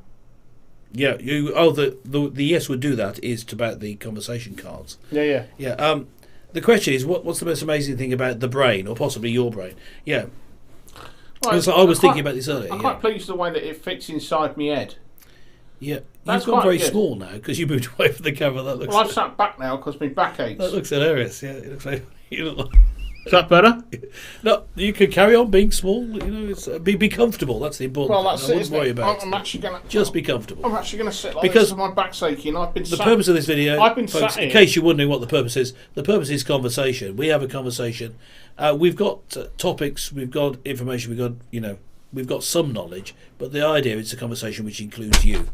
I know that the people in the live chat know that, but there are people who will be watching this later. And I just wanted to say that if you've got this far, you're thinking, well, I can't join in the chat. Well, you can, because we look at the comments later. So it doesn't matter if you're not in the live chat. If you're not in the live chat, you can still put comments and interact, and we'll see them. So put your answers to things, put them in there. That's true. But Pete, have you ever looked at any of the comments after a show? Always look at all the comments. Is that true? No. But I will now, because I Right. promised. See, now I've made him do that. Yeah. I've made him do that. We will do that. But that's only because there haven't been any. I don't know that either, really. Actually, that's true because I haven't had any alerts from Twitch that we've had any comments. Just out of interest, memory is amazing. Yeah. So Oh, I forgot to say that, yeah. everyone's on Twitch. Memory by the way. is the answer, yes. Amazing thing about brain is memory, yeah. We were talking, I sort of made the comment as part of something else last time. We were talking about time travel, was that last time? In a previous conversation, we were talking about time travellers. Oh yeah. And I thought, I think I said it then, I think that memory is a type of time travel. Oh, here we go. Right, Vicarious Big's got to come in with some sort of statement now. Is he like gonna- cryogenically frozen peas. That was a saving the world experience, that was. That cryogenically frozen peas were in fact time travellers. Yes, well, of course. And that's going to stick with me for life Yeah. now. So I don't know how we're going to save the world this time. We always do, but you've got to watch it. You've got to Well, find I don't know it. if we have. I haven't felt that the world has been saved. So I think in the Really? No, I think what I did is I put in the comment for the description of this show is that the world's salvation is needed. Yes. What does Alan Pete figure out tonight? Yes. But like, Well, sometime during the stream, the world will be saved, though. I think that's a given. yeah. That's going to happen. It's just a question. But I of do when. think that we're reliant on chat for it. Well, that is true. All the intelligent comments come from the chat. Absolutely. That's our secret weapon. Yeah. The amazing thing about the brain. Can I give my answer then? As Yeah. we're waiting, and then we'll move on to the next one, I guess. So it's meant to be quite quick fire. The amazing thing that I think about the brain is, when this has never happened to me, but when someone, say for example, is working in a mine or on a building site, and a rod of steel goes through their head. Yeah, I know loads of people that's happened to. Yeah. Now, when that happens, the brain can still function and sort of does the thinking of the bit of brain that's missing in another way. It's not the same, but it finds a way. I find that incredible. There was an early, I forget the name. There's the name of the person who happened to became famous, but there's someone who had a rod through their head, and their skull was kept because it was so remarkable. That they then were able to function, even though a large part of the front of the brain was missing, which is where the high level functions are thinking. I've seen somebody. Isn't that amazing? Yeah, it is. I've actually seen someone in the flesh Yeah, right. who had like a big load of head missing, Yeah. wandering about and talking. There you go. I mean, I think what it seems to me is maybe this is just the way we think about it. Maybe it isn't a problem for the scientists who actually study it. But when you just think about the brain, you think of the brain almost equaling the mind. It's the same thing. Brain equals mind. But it's not the case. The brain is just the sort of the place for the mind to operate. It's the physical part of it, or It's like the data center. yeah. Or if it were like a computer, it's the Yeah. CPU, or whatever. Yeah. But the actual the information is not that. The information is the program or whatever it is. trying to think of computer analogies. Some but I'm people losing who way. have had a brain injury and Yeah. been in a coma come around speaking in a different accent. There's a movie that's based around that, isn't it? The English Patient. Do you know the movie The English Patient? I do, but I think I've watched it, but not attentively. In The English Patient isn't English, but he wakes up speaking in English with an English accent. He's actually the enemy in some way. I can't remember the full story of it, which is good because you might want to go watch it. Spoiler alert. Yeah. Yeah, everyone died at the end. Yeah, okay. Yeah, that's right. true. And everyone So- dies at the end of The English Patient, yeah. No, it was a That's good movie. interesting. All right, should we go to the next question? Oh yeah, so we just go to things we think about the brain. Most mysterious thing about the brain. That's the next question. Well, I think everything we just said is pretty mysterious, isn't it? Well, I think that. So that's unusual. That's amazing. But what I think mysterious would be like there's somehow within your mind, within the brain. Okay, I've tried to disagree. Brains seem to be able to sense things that they shouldn't be able to sense. What, like a sixth sense? Yeah. Does that mean you see dead people? No, I do see dead people, but they don't walk around. Name the film, Trevor. Go on. Yeah. Go on. In fact, I think I just did by calling Yes. it the sixth sense. Yes. I see dead people. Anyway, I think that's the most mysterious thing. I think the mysterious thing is. See, I know it gets sort of bogged down, often due to me, but one of the things I think I saw, is it The Forbidden Planet? The film Forbidden Planet, Trevor will know. I know the name, can't remember. So it's quite a famous 60s, movie. It's got that big robot in it. But apparently humans only use 10% of their brains. I've heard that said. I don't know. I don't know and how that's, true it is. But I don't know how it's confirmed either. But it's questionable that if you can have a large percentage of the physical mass of what is your brain removed and you can still function, that does suggest that we have the capacity. yeah, not seen. Yeah. Not seen. Okay. Well, you see, but it's interesting that it works in a different way. Like you say, well, the language centre works in a different way, speaking a different accent, etc. But I don't know how you would do that unless you knew the language in the first place. Well, here's the interesting thing about language. I studied before. I suppose all teachers do this to a certain extent. I studied a bit of the theory of education when I was at college, and one of the things we looked about was how people learn language. And people don't learn language by picking it up in the way that you pick up a new language.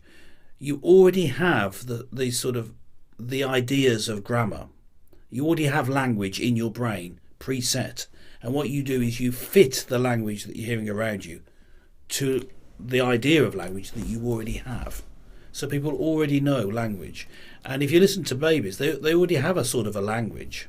Sorry, I don't understand that at all. All right, well, I'm just saying that they don't. It's not like they don't understand language. They know language, but obviously they don't know what the individual words mean. Yeah, so you understand the conceptual idea of getting, or the notion of saying something. Yeah, That and refers- grammar. So they All right. naturally understand the rules of grammar already, and Okay. they slot in the particular language that So you're speaking. how is it you could have, or is that just because it's the movie? How is it you could have a different language if you'd never learned it? Well, that's what I mean. Is it already in there? That's what I'm asking. I don't know, and I believe that there are proper verified cases. So of this are you happening. suggesting that I actually know French? I just didn't know it. I'm just saying it's a possibility. Does that mean I could do the clicking tribal thing as well? Yeah. Now, if that's true, do we also have animal languages? You did clicking. Maybe you could speak to whales and dolphins. If only it were released. I don't know. It's just, I think the mind is that incredible. I just don't know. Twins have been known to have their own language. That's the exactly thing that I'm thinking about. They already have the language in them. And if they're not exposed, or they spend a lot of time together, they are exposed, but they like being together. Are exposed to the rest of the world, but they like. You're doing a lot of being together. exposing here. Explain. Say that again. If they're not what? If they're not exposed to the rest of the world, or they are, but they spend most of the time together, they already have a language. So twins. Yeah. That's the idea of twins. I think have you their could. own Well, language. language is more than just audible, isn't it? You can. Oh yeah, yeah. You See, could slot anything see, into like, the idea of my grammar. wife's got a great language. She looks at me like this. Yeah, and I know what that means. She didn't have to say a word. No, but I know what she's But suggesting. you probably find this because with dogs, you were talking about dogs, your dog earlier. Yeah. Because dogs can't speak, but when you have a dog who spends a lot of time with you, it seems like the dog is almost trying to speak. Do you find that? It's sort of looking at you, trying to communicate things. It can't speak, so it uses other methods. But it's almost, you look at it, you think, this dog would like to be able to speak because he's not getting through I think so. And I actually mentioned this yesterday to my lovely wife about how my dog Dilly, who's always around when we're preparing food, it's not because he's interested in food. It just happens to be a side effect of him actually just letting us know that he's okay. Yes. Because if he wasn't there, you'd think there was something wrong. Yeah. Yeah. See what I mean there? If he wasn't there when you expect him to be there, then he can't be right, which means he can't be well. Yes. So he's just confirming to you that he's well. Yeah. Well, I think that. So it does seem to me that I can see that, and it seems to me that dogs do all sorts of things to communicate. Yeah. And if they could talk, they would. Yes. It's almost as though they maybe Well, dogs. I think some dogs kind of do. They can be a bit more vocal, can't they? Yeah, yeah. And whatever they're expressing it in a vocal state. Yeah. But no, interesting point Reverend made as well. My brain can mysteriously fail to function when I need to remember someone's name. I get that a lot. Yeah. Yeah, we get that as we get older as well. But it's like no, I've always had it. Spelling for me is atrocious. Yeah, atrocious. Yeah. My spelling is atrocious, and it's like when I forget how to spell simple words like when, and you look at it on a page and think, is that right? Yeah. And your brain it almost melts in your own. Doesn't it? It's like what? I'm usually okay with spelling, but I just forget the whole name. Not just the spelling. I just. But names good. So how do you deal with the name thing when that happens? When that happens, have you developed strategies for people who've forgotten their names? If I'm speaking to someone and I don't know their name and I don't need to know it, I just blunder on. Yeah, I don't bother. But are you not in that situation throughout that conversation? I need to somehow extract this name surreptitiously from this conversation because I know I'm going to need it later. I don't think I don't remember. I mean, I normally, if I need the name, I say, I've forgotten your name. Now that's quite a good strategy because if they say, no, I didn't tell you, then you look as though you've been really humble. Yeah. But otherwise, you just get the name. So that's a good strategy. Say, I forgot the name. You put the blame on you. I mean, I must admit, if you say, I just can't remember you, you're just not important enough. Yeah, that's not a good strategy. Who are you again? But I have to admit, I use the honesty approach and go, what's I say? To try and avoid saying it, I sometimes fess up and ask someone to tell me. Yes. See, she does the shirky movement. I normally don't bother asking. What's Derek's wife's name again? Honey, darling, sweetie, never need to remember names. Yes. Nice, yeah. Look, nice if I started calling people honey, darling, and sweetie, I think I'm going to get a smack in the face. I think that'll be all right. It works for. I'm sure it works for you, Kate. I'm just saying it wouldn't work for me. Yeah, I like use things like boss, mate, dude, whatever, gangster, whatever. But it's interesting. So try to avoid saying it. I sometimes fess up and ask someone to tell me. Yes. I think we're all guilty of that. So, what's Trevor's wife called again? Oh, hang on, let's look at chat. Kate, that's it, Kate, yeah. But it'd be something like that, wouldn't it? And I think we do that to protect ourselves from saying, do you know what, I've absolutely no idea what your name is. But you always say, don't you, when they say, it's John! Yes, of course it's John, isn't it? Yeah, I remember. Do you know, the thing is, I actually said this to my postman this morning. You said John? No. Oh. I had this conversation with our postie this morning. Yeah. And I know his name's Tommy. Yeah, because I did the whole Tommy, of course it is. Of course it is. He knows his bloody name, doesn't he? Not me. It was me that's forgotten it. So it's like, yeah. So I ended up talking to him about doggos and things like that. So, I had the same conversation, but I did have to say, do you know what? I've completely forgotten your name again. Yeah, okay. We've covered a few of the things I'm talking about in our list. There's a new comment up there. You want to grab it? My granddad called all females Mary and all males youth or our kid. Yeah. Our kid. That sounds a bit scouse to me. Yeah, it's reasonable, yeah. I once, I was a teacher for some years, and I was you could tell the sort of teacher I was when I told it. We didn't have much at our disposal in terms of discipline, so you had to sort of run the class by personality. It was a very religious school. There wasn't much in terms of real disobedience, so you could sort of do that. And in one case, I forgot a girl's name in one of my classes, and I said, well, I'm going to call you Fred from now on because I can't remember your name. And she thought this was very funny. And I said, would you mind if I called all of you Fred? I had this, so I called her Fred. And then they said, so because I had in my mind to do something else funny, they say, Mr. Cooper, and I don't turn around. And then they say again, I said, no, I'd like you to call me Mr. Fluffy from now on. And to my surprise, they did. And for the rest of that term, I had that. Although sometimes I had to resort to their name because if you just say Fred and I actually wanted the attention, it didn't work. But and even when that term had finished, which was the end of the year, moved on, I met one of the girls around the town. Sometimes you would have Mr. Cooper, as they recognised me, they would still say Mr. Fluffy. That must warm your heart. Yeah. Isn't that a wonderful story? That is a nice story, yeah. I like that. I like that a lot. Yeah. It warms my heart. Luckily they found it funny, otherwise I could have been in deep trouble. No, but it is a bit of a laugh in it. And it's good if you have that rapport with the kids you teach. Yeah. Right, go on, let's move on to the next one. Oh yeah, as I say, a few of the questions that I've got on my list on the piece of paper here have been covered, I think, really. Alright, we'll just pull out something. But I'll try and find one of the... Oh yes. So back to the sort of sciencey type stuff about robots.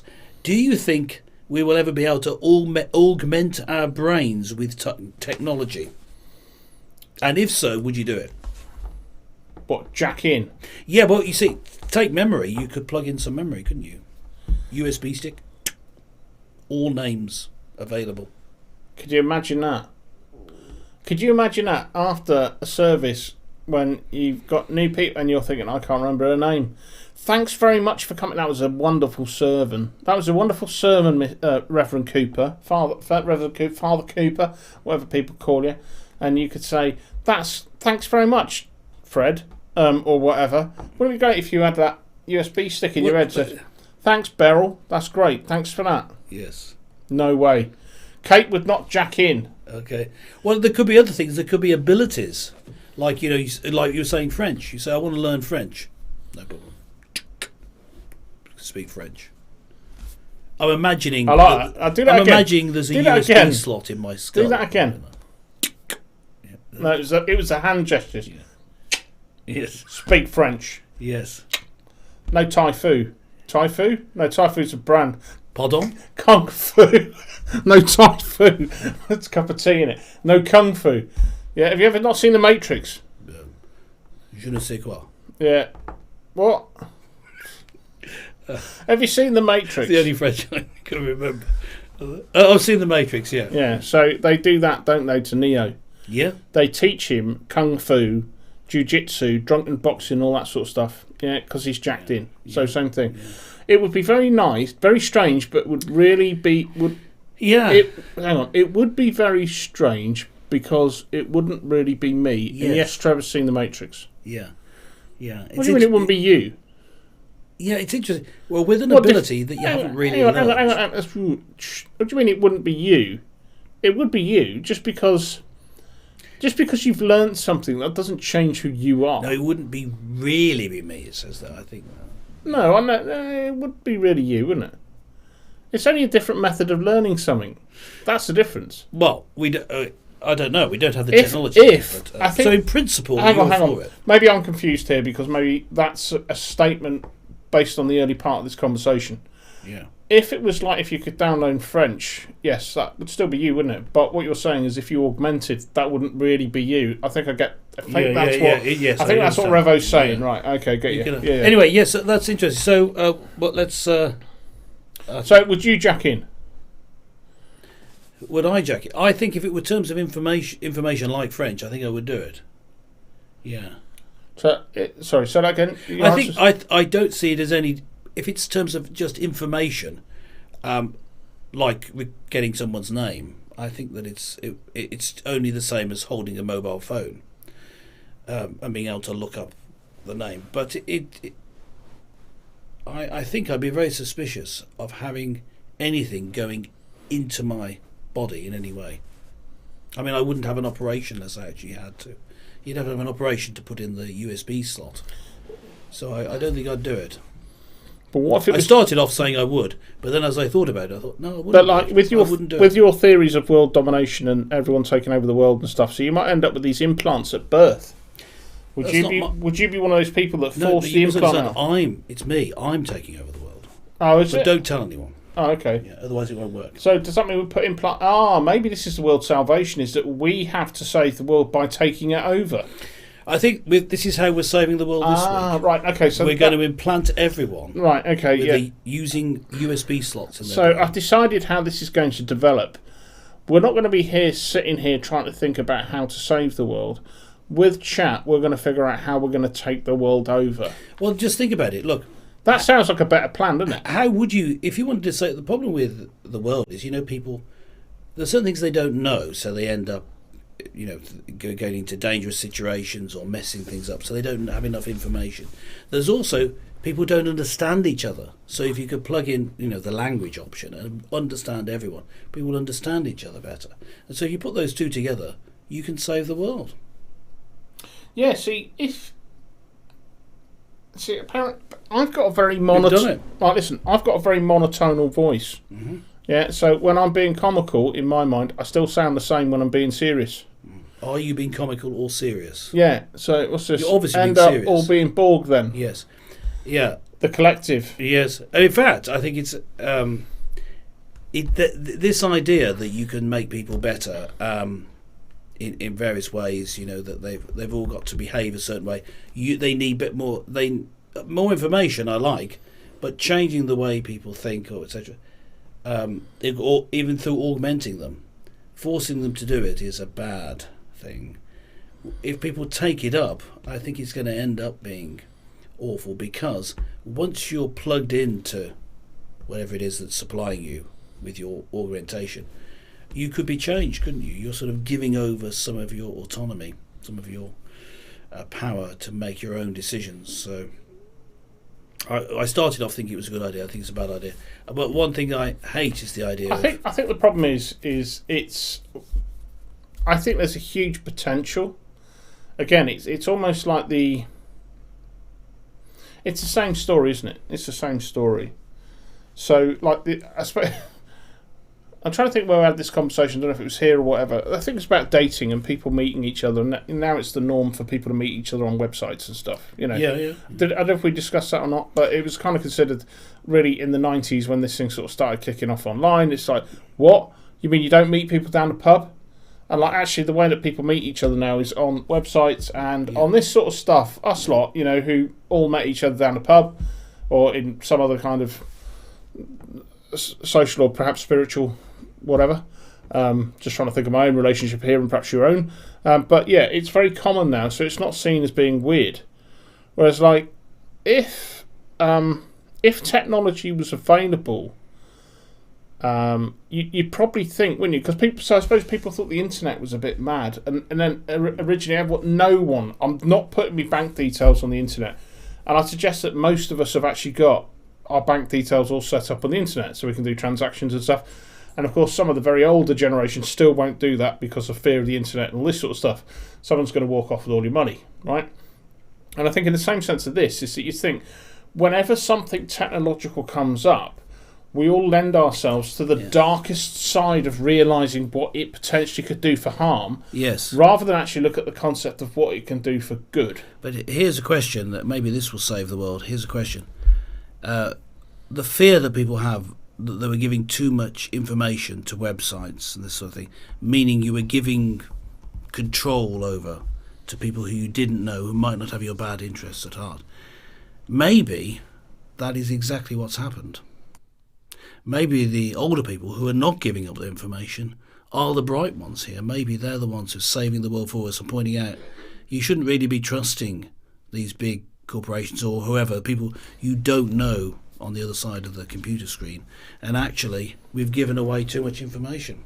about ourselves, not just individually, but as a whole. But the people, Well, I think organisations like Facebook, I think who we love, by the way, we love Facebook because you're broadcasting us. Thank you very much. Well, we don't, Mr. because Zuckerberg. they're not broadcasting us I know at all. who owns Twitch, Mr. Amazon. So yes, thank you, Jeff, for your work. We're not distrusting you, but we value you. all the others, they're terrible. Yeah. Not you, Jeff, though. Jeff Bezos, you're brilliant. Yeah.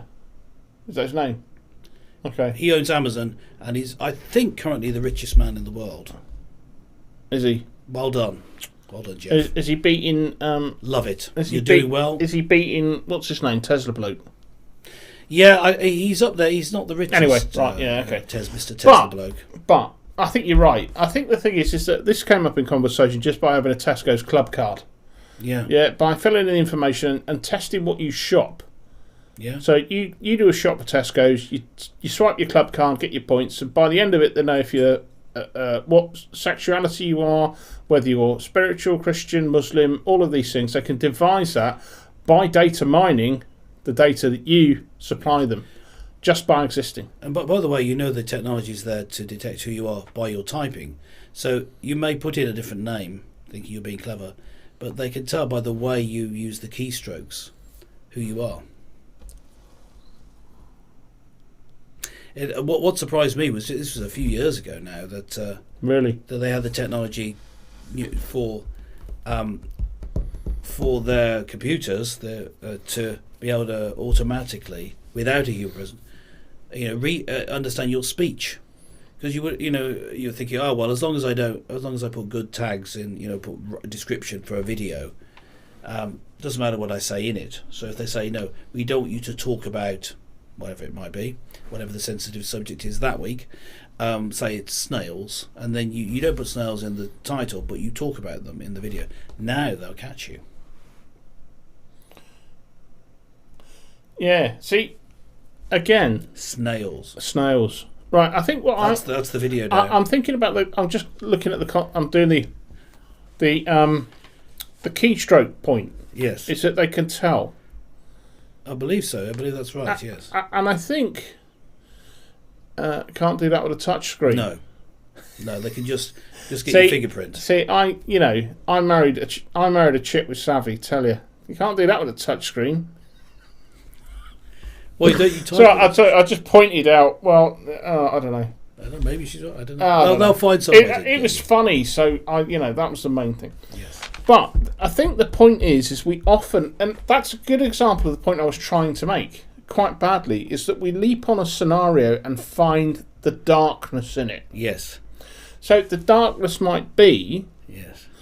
they can find out by how you type Yes. that it's you. Yes. And I ask myself the question, and with a question mark, and because I don't think they know it's me. Whoa, what does that mean? Well, what does it mean?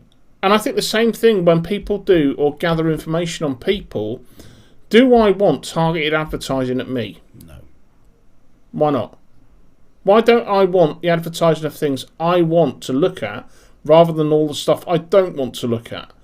Well, I prefer no advertising, but Well, all right, okay, that's different. But if you switch on, if there was a big switch, I just that think said, it's creepy.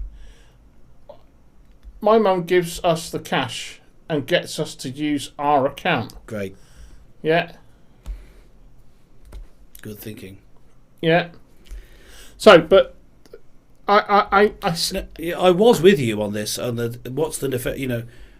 My life is an open book. Why do I care? well, if I that's the know thing. who I am? It is, isn't it? And Yeah. I think that's the point. So I'm quite happy with it, but it's when it's on a mass scale that it does. I think the dark side. Well, dark side means they're making a lot of money at your expense. That's at my expense. Yeah. Well, no, but that's it, isn't it? It's got to be from a viewpoint, isn't it? Of if you look at the dark side of it and thinking, look, that information. Can you hear a clicking, or is it just me? I can't hear it clicking. No. It's just my headphones. I hate these headphones. Right, Well- I'm just saying, if you look at it from the dark perspective, because everything has a dark perspective. Everything has a dark perspective. I'm convinced that even if you create a perfect instrument for the kitchen to do wonderful things with apples, you could use it for evil. Yes. Right? So everything has a dark perspective. The internet has a dark perspective. People, the internet is awful. It's really, really, it's amazing.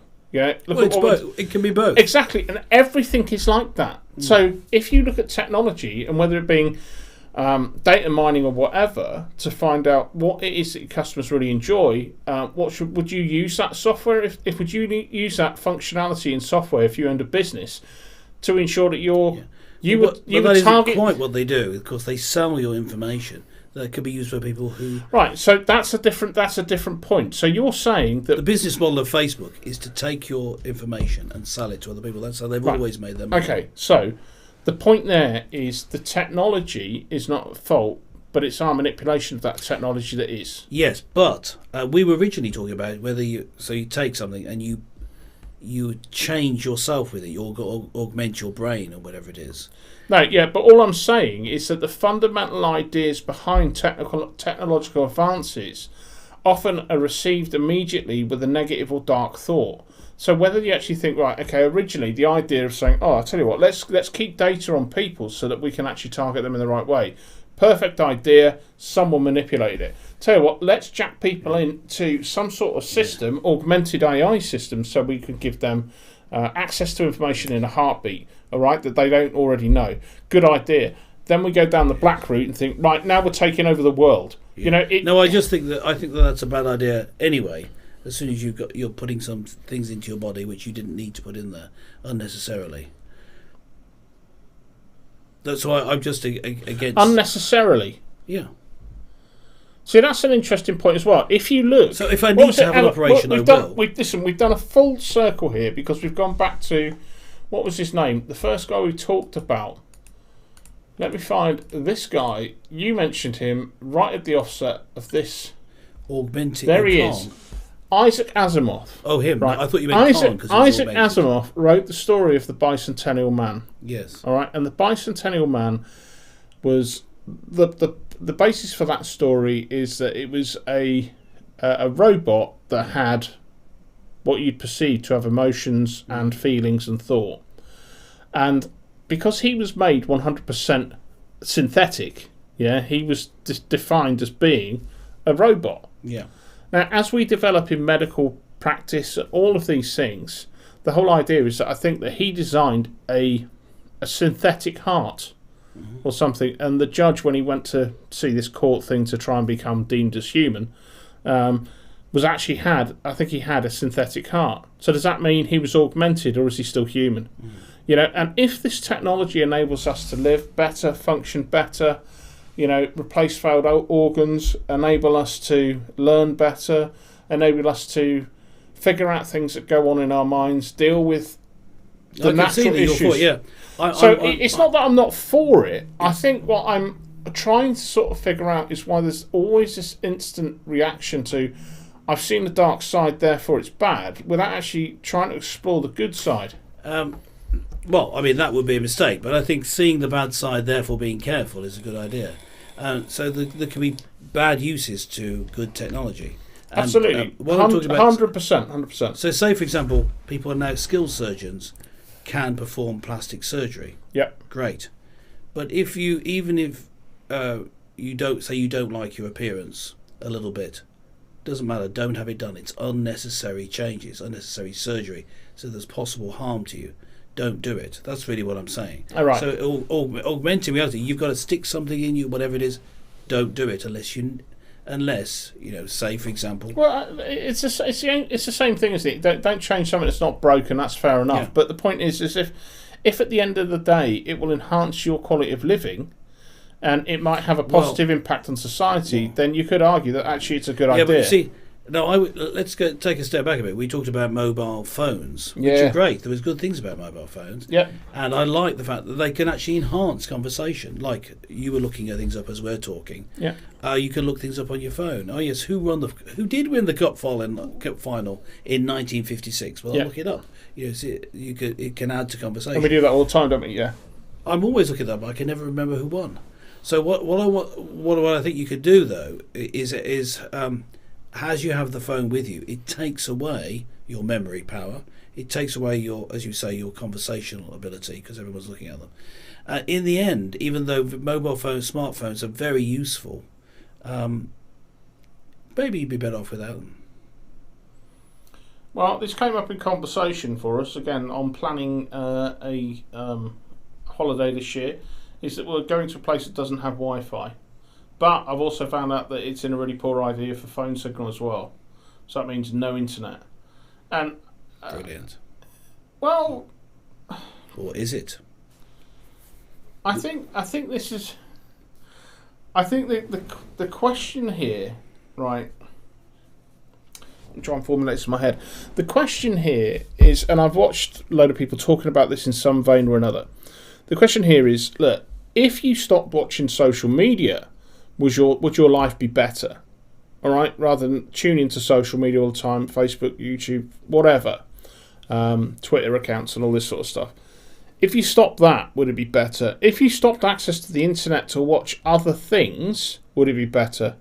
You know, I think social media is a big problem for us, and I think it's a good thing as well. But I think that is probably that's another thing that has. That is probably the thing that you would say, that I'm going away for a week and I've got no internet access. Yeah. But actually, that's a bit of a pain, because actually, if me and Revo want to sit down and watch a film, download it in advance.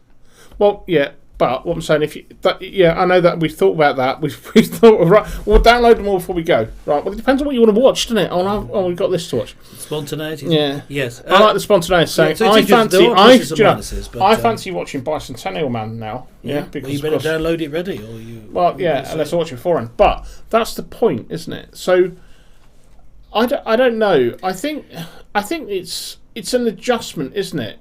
Let's look at computers for a start, right? So PCs, when PCs started to appear, which is back in the 80s, really, computers existed before that. I had a ZX80. Yeah, all right, ZX81, ZX Spectrum, Commodore 64. You had the Acorns, you had the Apple Macs, and all this stuff, right? BBC and then computers. Yeah, all those sort of things, right? Back in the 70s, 80s crossover there, and then in the 80s was the invention of the PC, which is where the personal computer created by IBM. And then everything else after that was a clone of the PC. All right? So PCs then became static workhorses that lived in offices, and people used it for all the things that they do. Some people had them at home, and of course they started to do things like gaming and stuff like that. But these things have changed the world in a massive way. Yeah. Now, it's not a case of like my mum has a laptop, of course. She has a laptop, I look after it remotely if I need to. She does her Facebook and she does her emails and stuff. So people have done that, but actually we've become more reliant on the IT technology, because now I think, I've got to go to such and such. I go into Maps in here, put it on here, hang that on the dashboard, and away I go. You know, when was the last time you looked at an atlas? Yeah. Well, that's it. Yes, I know when it was, because so thinking along those lines. I can't quite reach it, but my phone is there, which is a dumb phone. So I haven't got a mobile. I don't have a mobile phone with me. And why? Why? Well, there were two reasons. One is I have to admit I did crack the screen. Right. But which is probably the main reason. But go on. But no, but because before that I bought this dumb phone. I was trying to switch over, so it gave me an impetus to use it. So I was already occasionally not taking my smartphone, which I used to take everywhere because of the maps and everything else. And then I switched to this dumb phone, which I'll just grab actually. I'll show you exactly the sort of phone. I'm back in shot. This phone, that's my phone. Yeah. Which is a genuine Nokia 3 something. Can't remember what number is after that. Does it go? What it has a very annoying beep. Yeah. What this phone does is you can phone people on it and receive phone calls, and you can text people on it and receive texts. And it has a light. There you are. That's all it does. So can't take photos. Can't take photos of your dinner. What did you say? I pulled my earphone out. I think you might. Can you hear me? I can now. Right. I said, can you not take photos? Sorry. Yes, you can take photos with it, but they're really, really grainy. Yeah, because rubbish camera. Right, you're up a bit close on that mic. You'll have to sit back a bit. I've just sat on my cable. Yeah, I know. That's the problem. Yeah, that's because you got up, didn't you? What? You got up. You decided to get up. Yes. Right, and it all went wrong. Right, yeah. No, I kind of hear what you're saying, but of course, when I messaged you this morning and I said, "Are you on for tonight?" Yes. And then, having not had a response off you, I had to then phone you up to ask you the question. Well, you could have sent me a text. You messaged me. Yes, this doesn't receive messages on Facebook or whatever. Yeah. Yeah, but that was really inconvenient for me. Yeah. Which is an interesting point as well. No, you could have texted me, but I could have texted you, but actually I was, the bottom line is I can text you, I can WhatsApp you, I can... Not on this phone. No, in a general day-to-day. Yes. The multiple platforms in which you can communicate is like, as long as your arm, innit, right? So I could have texted you, I could have phoned you, I could have... Sent a letter. I could have done a video and sent you a video of myself, go, all right, Pete, you up for tonight? Yeah. And sent it to you by Instagram or something like that. There's a million and one ways to do it. So, of course, if you stop using technology, this is an interesting point. If you stop using that technology, you're making yourself less available to the world. In terms of the message, I would have got it slightly later because I was using the computer all day, so it wouldn't most of the day, so it wouldn't have. I would have seen it. But what if the message was about something sooner? And I thought I could take that risk. And what if I don't have your phone number? What if I'm only connected to you on Facebook? Yeah, you won't be able to contact me. So it's an interesting dynamic. So interesting. That's an interesting assumption people make. If you know my phone number, yeah, you can phone me or text me. You know my Facebook page and Messenger, but I might not reply. Yeah. Because that's just... But some people don't even use Messenger on Facebook. I figured that out.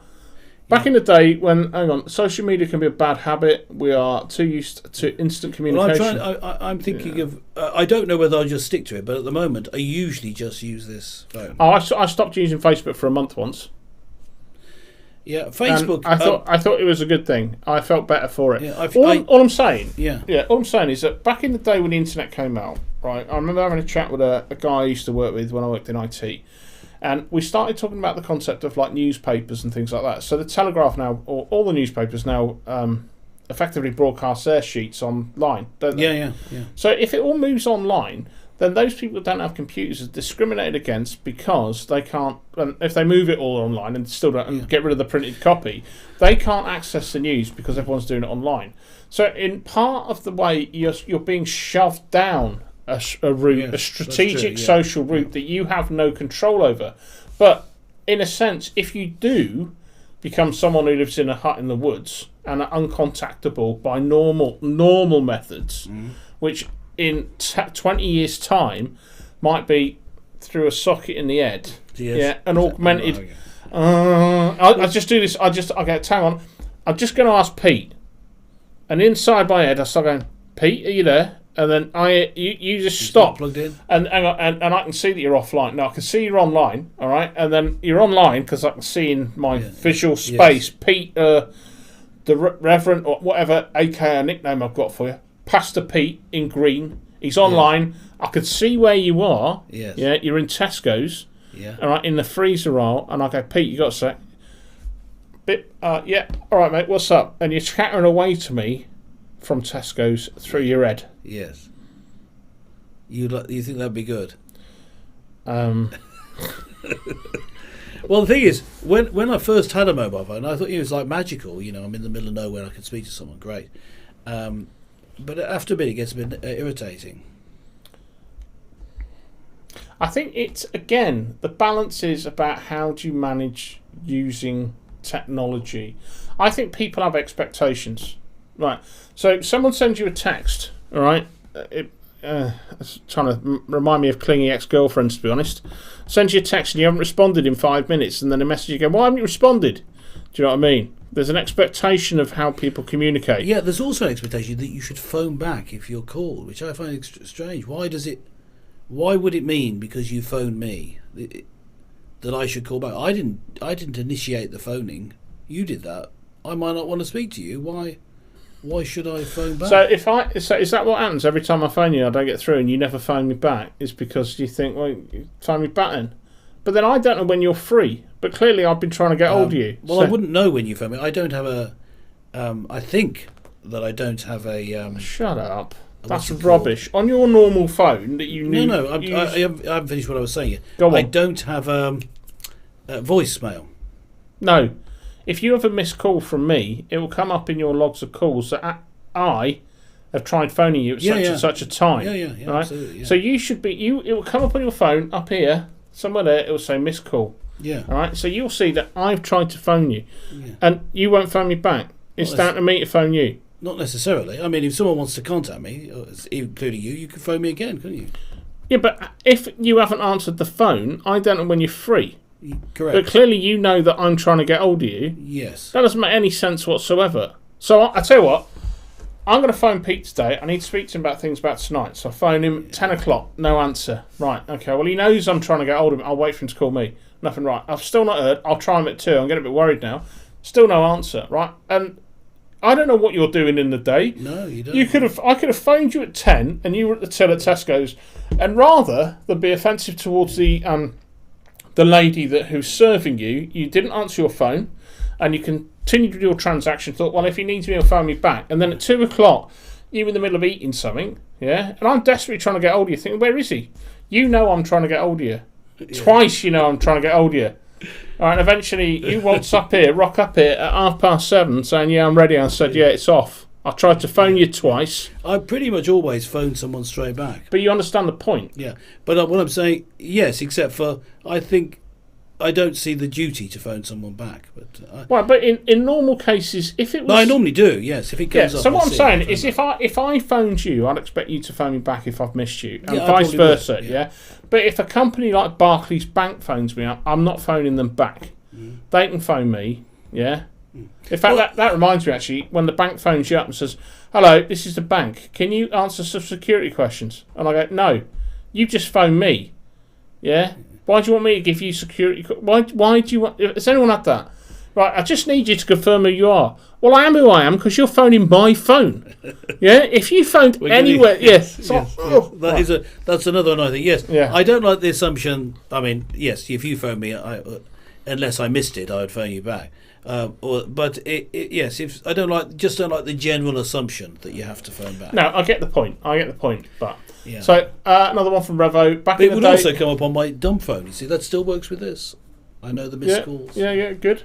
Back in the day when there were only landlines, you would not expect to speak to people very often. Now, and the thing is, though, growing up, we didn't have a phone in my house.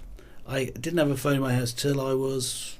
it was when I went on a hiking thing, so we got a phone put in so I could phone home. I was 17. I was 17 when I first had a phone in my house. So we didn't get called. I didn't call other people. There was a phone box within spitting distance. Yeah. But we had the same thing. I think I might have been about 8 or 9. I think when we got a phone in our house. I never liked them. Excuse me. I was old enough to remember, but But it's an interesting point. People did communicate differently. And I think send me a letter. I think the point that Revo's making there about back in the day we wouldn't expect to speak to people that often, yeah. And also the comments you said before, we're all too used to instant communication. I think the act of having instant communication is something we like when it suits us. Yeah. But I think it should be something that's allowed, and this goes back to the comment we haven't mentioned actually, which is Kate's before that, which is I always switch my phone off when I go on holidays. It disturbs my reading. Well, I know we know you love reading, but whatever it disturbs, it's a good point. You know, if you switch it off. You know, and how many of us put do not disturb or out of office replies on emails and stuff, but still read the emails? Yeah, it's difficult to switch off if the information, if it's there and you can click on it. That's why it's good that you're going away where you can't do that. But I'll still be... Yeah, but the thing is that will probably just make sure... When you went on holiday, no one could know about it until you got back. No photos on social media. Yes, that's an interesting point. That I tend not... When I go on holiday, I tend to put photos up about the holiday at a different time. So that people don't know. Is that even after you've taken them on your phone? Yeah, it's so... I save them on there. But it's so that people don't know I'm not in the house. Oh, okay. I think it's an interesting point though, because I'm not a big one for taking photos. How do we know if you haven't taken a picture of the food you're going to eat? How do we know that you're? How do we know about it? How do you know that I'm sustained? No. How do we know what food you're eating? We need to know that sort of thing. Do you know there's a video, comedy video. I don't know what to look for. I'll look at it and see if I can find it, and then I'll share it with people, and then they can look it up themselves. But look, I'm checking my phone. Look, it's off. I'll see if I can find this video. It's really funny. Very difficult not to check horror phones. story. Is it this? Hang on. No, it is this. This is. I think this will be alright. It's comic relief. Should we share it? It's quite funny. Yeah, go on. Sarah thought she met the perfect man. No, it was a cute photo of us. Let me tag you. But what she got Oh, not on Facebook. was the perfect nightmare. What? Yeah, no, I'm not on any social media.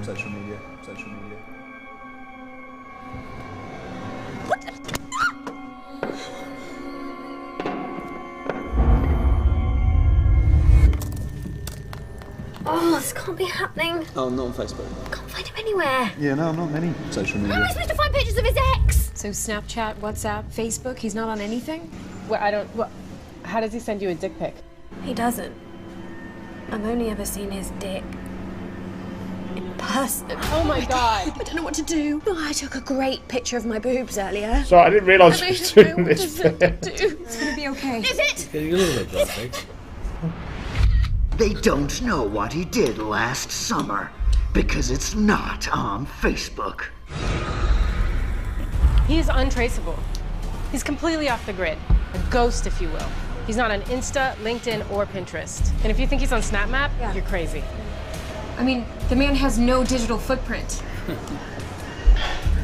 He's never even had a MySpace. Who is he? I've got MySpace. Oh, not on Facebook. What? Yeah, no, I'm not on any social media. You know when you like have an opinion on something, how do you voice it? I'm not supposed to just tell it to the nearest person. Imagine that. What is this? I think it's an actual photo album. Where's the comment section? How does he know if people like them? Oh my god. None of the photos have filters on them. Oh! Get out of there, Sarah. Get out of there now. Smell the coffee, Sarah. Clearly, he is catfishing you. No! In reverse. Christ, Sarah, do you even know what he had for lunch today? No! Never gonna know. Unless I ask him. Think about it. If you can't tag him, does he even exist? Hi, guys. Okay, yeah, he exists. Yeah, he's there. Anti-social. Coming soon to Facebook. I like that. Yeah. I didn't remember the boob pics. It wasn't that Be offensive. that guy. That's Yeah. what I'm saying. Well, yeah, but I don't know. I think the world. Yeah, I mean, when I first got Facebook, when it hadn't been out long, someone said, "I'm going to share some pictures with you," and I was. Are you on Facebook? And you I was went going no. abroad. Yeah. And Facebook, he said, "There's this new thing called Facebook. It's quite good for sharing pictures." I said, "Okay, I'll set it up." I set it up, got the pictures, downloaded them, and then deleted the account. And since then, Well, since I had an account, but I set up the account when I was a church leader in London, thinking, "Oh, this will be good for advertising the church." yeah. Well, I set up Facebook. It was. It was very set up, effective. when I started doing filming and stuff. I set Yeah, up Facebook. there you go. You see. I set up Facebook. To connect with people, isn't it? Absolutely. So it is useful. You see, But I'm not saying it's not. almost like a necessary evil. Look, I'm on both sides of it, and I think I'm just trying to be on the fence But about Google, it. what were they called? Do you remember the one that didn't work? It had circles in it, but it was called Google. Can't remember the name. Google Plus. Oh, yeah. I had one of those. Doggo. Our Google Plus account, yeah. Yeah. And have they axed it yet? Oh yeah, that's gone. Long gone. Yeah, well, they're all ideas, aren't they? Right, when you're on holiday, don't take photos, Kate says. Don't take photos. But, I'm going to take a picture. see, when you're like international film stars, like the Virtual Vicar, and the Pixel Priest, yeah. Sometimes, and you're trying to develop communities, and we have some of our wonderful community here. Then there is an expectation, is there not, that you have to do things to stay in connection with your community. But it's interesting the different. Some people in who've managed to be successful, growing community, growing a brand. Yeah. Maybe as a business, who've done. Some of them have gone down the route of sharing every single bit of their lives, and others have been treated like a job and share it. And I know I've heard some people who've had big YouTube channels say that they don't have a smartphone. Including one guy who's got a YouTube channel called Computing Forever. He doesn't have a smartphone, and he has a computer and internet in his room where he does the work, and not outside. The internet is only in his workroom. He shuts the door and leaves it. Yeah. And so he just leaves it there. So some people do that, and some people, their whole life is taken over about it. And I don't know whether it's that I haven't heard about it, but the ones that share the entirety of their lives are the ones that seem to have breakdowns at some point. Or not necessarily breakdown. They suddenly stop because they've just had enough. That's a bit of a sweeping generalisation, I think. There, Pete. Yes, I think everyone who is on their phones too long is going to have a mental breakdown. No, the other way around. The ones that I've heard that had mental breakdowns, or they've just suddenly stopped, have been the ones that have shared. But as I was saying it, I realised that may be the only reason I know about it is because they shared everything. I wouldn't know about the others, would I? No. So it could be that, I don't know. It could be that they all do, and Right, okay. So that doesn't really go anywhere, that. But it's an interesting topic, social media, conversation, instant communication. Have we got time for another topic before we go? Or can do. I'm good to go. We've gone up in the numbers. Somebody's come back, or we've had somebody new turn up. So I've got a choice for you of a few different things that you've got links to. Oh, go on then. Let me see. Maybe people in the chat would say the Mandela effect. We've got some examples of that. Yeah, let's have a look at this. Which is false memory, or we've got a couple of things to do with spotting psychopaths. Okay, the Mandela effect: how false memories occur. Should you have a look at that one? Well, the first one is just a definition. If you call that up so we know what the Mandela effect is, it is to do with hang on. Mandela. If you I've clicked on the definition. Yeah, that's the one. Yeah, that's the one. Right, it's a mental health thing. Right, let's swap to that, and we'll do the whole page. Anything on chat? Don't take photos. No, we'll just go that. We'll come back to chat in a minute. Right. Yeah. So okay, this is the one I'm talking about. The Mandela effect, how false memories occur. So the Mandela effect is a name given to a certain type of false memory. Here it says here, can we go down to why this happens? That's really why. Okay, go for it. The Mandela effect got its name when... Just back off the mic a bit, or warn me you're going to do it. Yeah. Okay, I'm leaning back now. Oh, go on. The Mandela effect got its name when Fiona Broome, a self-identified paranormal consultant, detailed how she remembered former South African President Nelson Mandela dying in the 1980s in prison. But Mandela in fact lived until 2013.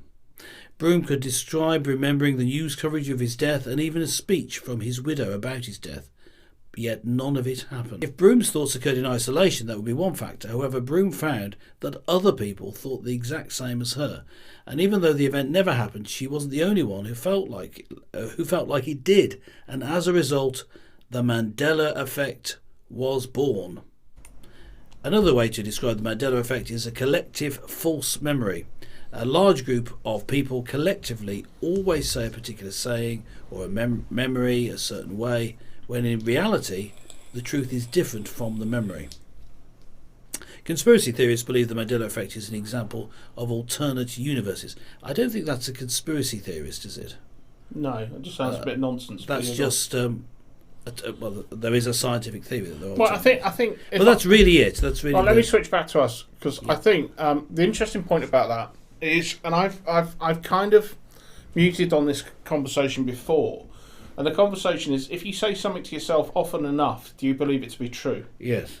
And it's kind of about those things, isn't it? And well, also, if enough people say it, it becomes true. It doesn't become true, but it becomes believed to be true. Yes. It's assumed. This is where we're going down the fait accompli thing as well. So it's suggestive becoming true. Yes. We'll come back to that in a sec. But the concept of saying something often and long enough, you end up believing it. Yes. Is an interesting dynamic. Yes. And also, if things are suggested as being true, are you doing the win thing again? Yeah. No, this is my hungry. Oh, right, okay. I'll see what sort of, Look, he's saying because I farted on the microphone before. Well, not on the microphone. It's been moved, right? The Yeah. microphone's been moved, so I should be okay. We've removed the source of the noise, not the source of the pickup. Yes. Right. So the interesting, if you say something often enough, can you believe it yourself? And forget the truth. And also about suggestive stuff. Yes. So suggestive stuff online. If everybody says that this white kettle is black, does everyone say it's black? Well, it'd be interesting. I mean, that almost reminds me of the story of the king with no clothes. Yes. Yeah, I think it's a good connection. Everyone believes it, except some people don't. It never works on everyone, and that's our sort of fail-safe. But I think that that does become true if things are said often enough. But it's almost like if you ever, when you're in that place and you've a feeling when suddenly 4 people are all talking about the same thing and they're all absolutely convinced that what they're saying is true, and you're in your head going, that's not true. But if I say that's not true, I might look stupid because they might be right. But I'm convinced it's not true. Yeah. So there's lots of pressures coming in at you to say, actually, I mean, sometimes you stand your ground and say, look, there are 18 boxes. Yeah. Those things that appear on Facebook. How many boxes could you see? Yes. And I looked at it, and everyone said, yeah, it's 13. What? 9? What? And I looked at it, and I said, yeah, there's 18 boxes there. And the person who posted said, there's definitely 14 boxes. I said, definitely not. There's 18. And I actually took a snap, a screenshot of it, and copied it 9 times and actually coloured in the boxes to say there's 18 boxes. I think you took that more seriously. Yeah, well, that's part of the ASD, I think. But it was like, but no, it is because it's got like otherwise. I see it. It's one of those things. It's like, hang on, I say it's 18, you say it's not. I'm going to prove it's 18. So are you really affected by it? Say if that in real life it happens, and there's a group of people saying something, and you think that's wrong. Do you have to say it? You can't resist. You can't just not say. No, well, that's wrong. Well, that's part of the condition I have anyway. I think that's very much part of the spectrum thing. Is that I am one who will generally say the things that people in polite company won't. By spectrum, won't. You mean autistic spectrum? Yeah. So you have to speak out. That's interesting. I mean, that's in a way that's because if you talk about something but if people believe something that's actually dangerous, it's good that there are people who speak up. But if it's not. If it's just a harmless delusion, then I don't know. Maybe it isn't. Well, ultimately, I think the way that realities for people, my reality of this world and what I see in it is different to yours because it's based on our own experiences and how we view and process things. It's different to Pixel Priest, Trevor, Kate. It's different. There are lots of things that cross over and that we do because of just natural born experiences, I think. And yet I can't give it a real opinion of what it's like to be homeless because I've never been homeless. No. Right? I can take a stance and a viewpoint on it. Yeah. But I can talk about other things I have had experience of and I think I have authority on. But the interesting thing for me is that all things that aren't truth are harmful. Any untruth is harmful. Is that what potential has the untruth of being harmful. Right. Now, there's a difference in. I know where you go. I think I know where you're going to go with this thought. Is that actually, if a white lie, for example, when your wife says and she dons this lovely blue dress that you think is awful, and you say, and she says to you, "How does this look?" and you go, "That's amazing. You look wonderful, dear." Yeah, I'm more likely to say to Revo, "That's bloody awful. What are you wearing that for?" Yeah, and she knows that. But I would rather. I'm not very good at that, but I am. I can do the white lie thing when I think actually it's better not. If it's better not to say something, I'll try and do that. Yes. But I won't blatantly lie about something. I think it's wrong. Yes.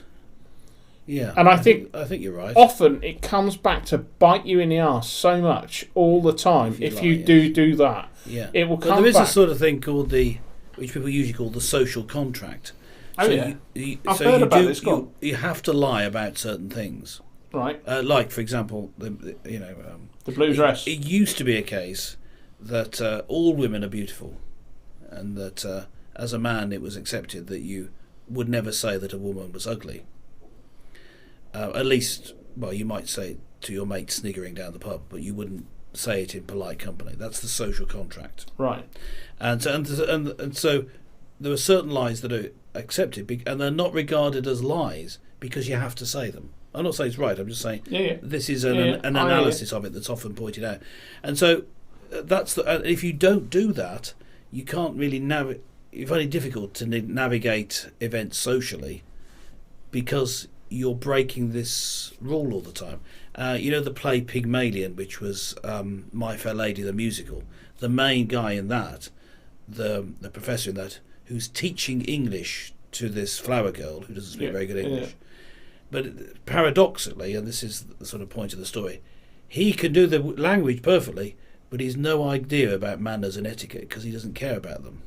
So he doesn't really care about people, to be honest. And so he's unable to navigate socially. Whereas she can learn the accent, and she's got a sort of an intuition about. She's just normal. She's not about how to behave. And so he is the one who needs to learn more than she does. That's the story. And it's one of the things that really frustrates him, which I remember from the play, is he's trying to teach her because they're going to go to a posh dinner. He never goes to dinners. So he takes her to a posh dinner with lords and ladies there. She's got the accent. And he's taught her which knife to use, which fork with each. Table etiquette, yeah. Yes.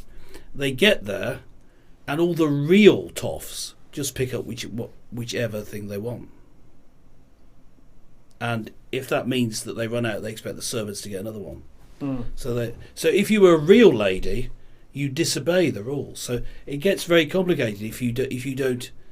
You have the basic rules for everyone, and then within that you know where you fit in the pecking order, etc. So you know if you can disobey the rules. So it gets very complicated.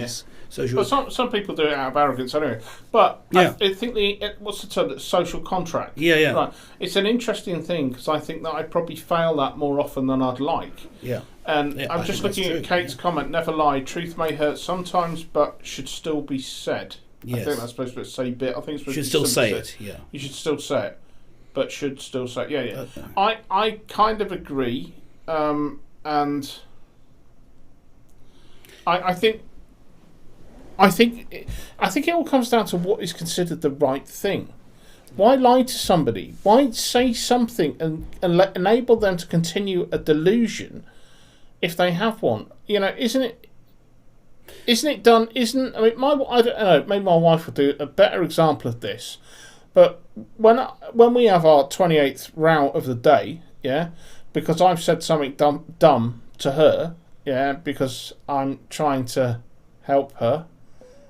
Okay. In a husbandly caring way. I tell you what, go and look up John Richardson. The comic. He's hilarious. He talks about this, about how he goes around trying to help his wife because he wants her to have the perfect life. And I think I've got the same thing. So I am a version of John Richardson, but he's a very funny comic. Yeah. He hates. He's like me. He hates dishwashers being loaded wrong. So, but. I don't know. I think I agree with Kate, but and I struggle. I think with the social contract. I think that could be what I do. I think I can tell when actually the white lie is the right thing to say, but I think there's sometimes when I don't, and I will be the bloke. I don't think of what. There's some things are just expected in that people know that you're. When it's a white lie, people know that you're lying, or it doesn't. They know that you could be lying. No. That's not my perception. Well, yes, you look lovely in that, darling.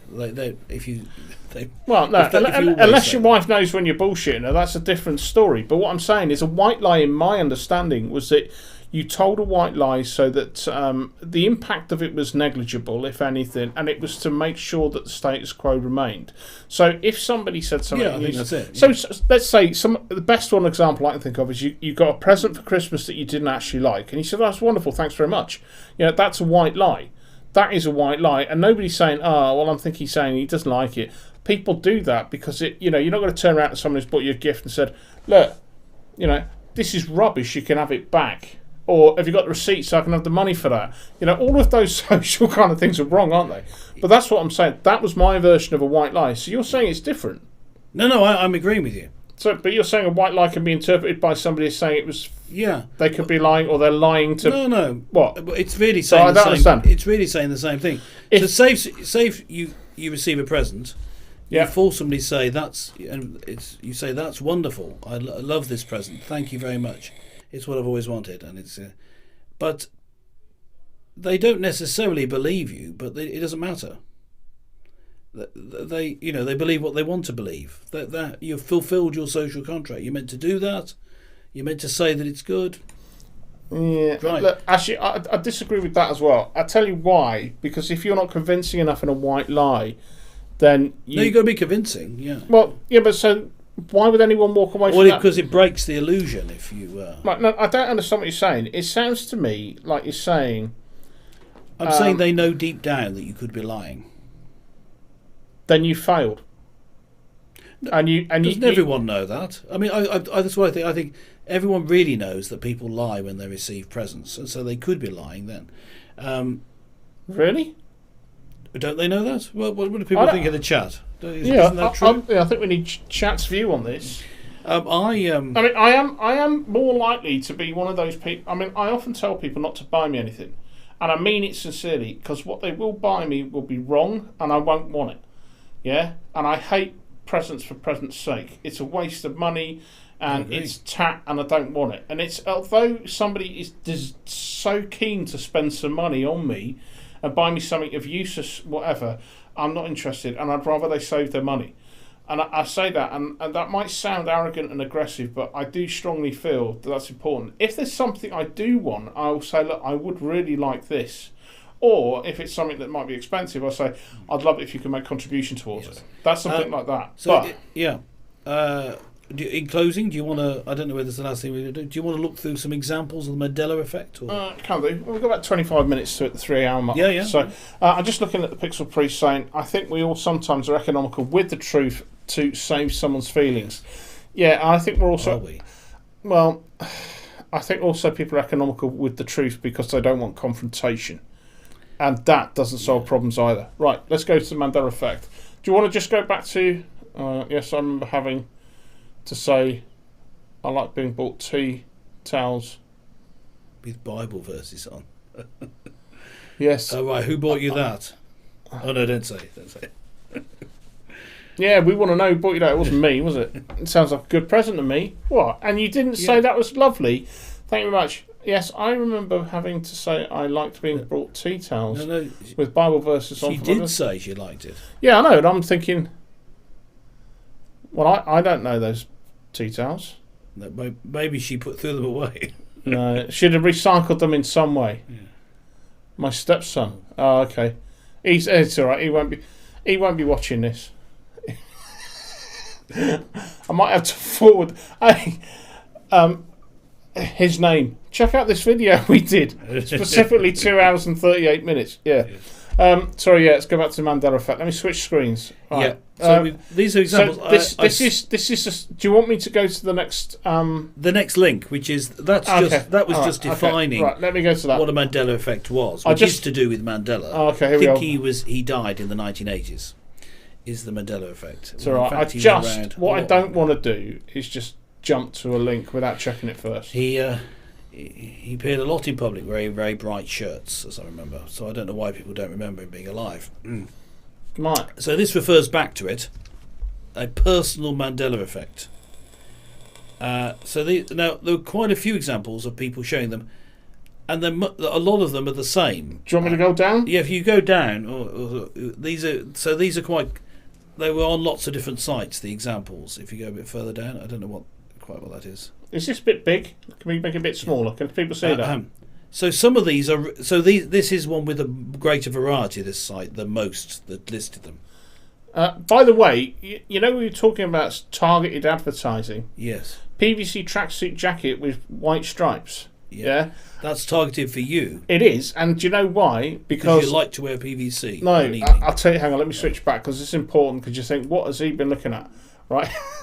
So I was watching my mate who he was on one of our shows before Christmas. He's a fellow streamer. He's a young fella called Legendary Tenmar. Now, he's into all of these RGB colours on computers. Do you know what I'm talking about, Pete? Yes. So this is like, they'll have like a mouse. I mean, this is standard keyboard, but these things have got colours that flash across them. Yes, yeah. All the RGB, this is for chat, yeah? So all the RGB colours. Trevor tells me to buy me chocolate, he knows he will have to eat it. He's a good lad. Yeah. Well done, I like Trevor. Yeah, Trevor. And it's like He's a lad, Trevor knows. Yeah, and it's like many buy lawnmowers for their wives and stuff. But anyway, go back. RGB colours, so he likes that. So I looked up whether you could get an RGB shell suit. All right. Let me see if I can find it. We're not linked, are we? RGB shell suit. This is what I looked up. Just in case we're on sites. There you go. This is the shell suit I found. Yeah. And I sent him this image. All right? Yeah, go on. Fade this in. Because I said he'd look great in that live on show. Yeah. All right? An RGB shell suit. And ever since then, all of my targeted adverts have been of shell suits. Yes. All right? Including vinyl ones. Yes. Yeah. PVC, so that's... Polyvinyl. That's why... What does the C stand for? I don't know. That's why I've got a targeted advert over here of a PVC tracksuit. Yes. You could just have said... Oh no, that would be lying. I say you could have claimed that you didn't have targeted advertising on. But anyway, no, that's lying. Everybody knows now why. Yes. If any images of PVC or RGB shell suits pop up, it's because there you go. I've explained it. Yes, we know in much detail. See, and that's the point. Is I have to give the detail. Yeah. Otherwise, you don't understand, and you might think I actually don't care. But for some reason, I do care enough I do care enough to tell you the whole story. And going back to these things, these are examples of the Mandela effect. So tell us what you think about this. So some of them are very personal. Listen, I've had too much tea tonight, so I have to another toilet break. Yeah. So do you want to read this first funeral song? I'll just quickly read this first one. No. So some of them are quite personal, and some of them are general ones which are on other sites, which lots of people have had. So the funeral song, or this funeral song. So this is an example of the Mandela effect, actually put on Reddit. You saw the sort of link at the top. My cousin died in a car accident in 1994. His high school band recorded the song Time of Your Life by Green Day to have it played at his funeral. My entire family, including his brothers and his parents, remember that song being played because it was his favourite song and Green Day is his favourite band. They even remember having a family discussion before the funeral about whether to let it be played, because of its actual name, Good Riddance. But that song came out in 1997. There is no way it could be the same song. So that's they've remembered the band. The track, which is known as Time of Your Life, but it's the actual name of the song is Good Riddance. They remembered all that, but the song didn't come out until a few years after the event that they remembered that. So that's the Mandela effect. They remember something that's true, but it happens at the wrong time. That couldn't possibly be true. So it's an interesting psychological effect, isn't it? Maybe they've repeated it so many times. In my own family, there's the example of my mother sitting on some banana sandwiches, which all of us believe are true, but she tells us never happened. So, there we are. It's the same sort of thing, in that an event happens, if you repeat it often enough, it seems to become true. I'm back. Yep, that funeral song. So, are you there to scroll up? We can look at another example, the Mandela effect. So, can you think, if you're in the chat, either live or, of course, when we're talking to the chat, we're also talking about people putting in comments on the when you're watching again after it's been on live and you're just watching it on catch up. Put your answers to these questions we asked there, because we will look back and read the comments. This house mix-up. I have very vivid memories of walking into the lounge of my house the morning that 9/11 happened, and watching it unfold on TV before I went to school. It was in the second or third house we lived in after my mum and dad broke up. I've always had this vivid memory of being in that house when it happened and watching it unfold. 9/11 happened in 2001. My parents hadn't broken up yet, meaning it couldn't have been in one of those houses. Ignore the name of the user. So yeah, that's interesting. Yeah. So these are just the private examples. Did you have examples? I gave one example. I don't know why he's saying. Sorry, I only just noticed that once you pointed that out, so I wasn't live there. Hang on, let's move this across. Yeah, I think that. That's an interesting point, isn't it? I mean, I remember where I was when I was watching 9/11 happen unfold. I remember where I was working. I remember watching, all that sort of stuff. But I think what happens is that memories can almost like it can be a slip in time, isn't it? Where you think you saw something. Yeah, when it happened is quite different. Yes. Yeah. So and also Mandela himself is dead. It's just that people remember it happening in the 80s. Yeah, so the story that these people... Well, actually, when the Mandela Effect, the first one, let's say... Oh, I think he was very much alive then, when they first mentioned it. Yeah, but I think when you read it, so the three sides of the story... Hang on, where do we go? The Mandela Effect. Why this happened? So it's the Mandela Effect. Fiona Broome, that's who said, a self-identified paranormal consultant who detailed how she remembered when he died in the 80s. Even though he lived until 2013. Yeah. So I suspect that what may have happened is that the report of her dying, the report of him dying, she got in post 2013. Maybe. But she somehow has connected it to the 1980s. Yes, but I guess she could have been lying in that she's got something to say. Maybe. But it gave its name to this effect. But she's not alone in the Mandela thing. Lots of people believe that he died in the 80s. Because there was even the song, wasn't there? Free Nelson Mandela, the song, in the 80s, and of course there's a lot of apartheid movement and stuff as well, wasn't it? And that's why he was put in jail in the first place. The block of flats where Del Boy lived in Only Fools and Horses was Mandela House. Mandela House, yeah. So you might associate, he must have died then because there are things named after him. Well, yeah. Or you heard it in fact, he was just in prison. Or you heard it in a pub by a bloke called Dave. Yeah. Who said, Nelson Mandela's dead. And you overheard it and just believed it. My name's not Dave. Yeah. Yeah, it was interesting. I'm trying to think of the film. It's a 60s film. It was fantasy. It had... 60s film fantasy, yep. I'm sure it had a genie in it. Oh, okay. Is it cartoon? No, it was a film. Jason and the Argonauts. No, it was a young lad. I think it was the same kid who played the same character who was in The Jungle Book, the original film. Oh, okay. Right. Anyway. It was actually about suggestiveness, all right. And what it was is that he was learning to do something, and the guy who was teaching him said, right, he had the kind of the tray with items on it, and the idea was he showed him the tray, he looked at the items, and then he hid the tray, took something off it, and brought something back, and he said, tell me what's missing. It was that test. So what he did is he did it as well, where he put the tray and he said what was on the tray. He said there's 2 blue squares, there's 6 red balls, there's 1 white thing. Yeah, in fact, there were only 5 red balls. Right. So when he took the tray away and brought it back, and he said, there's only 5 balls. He said there was always 5 balls.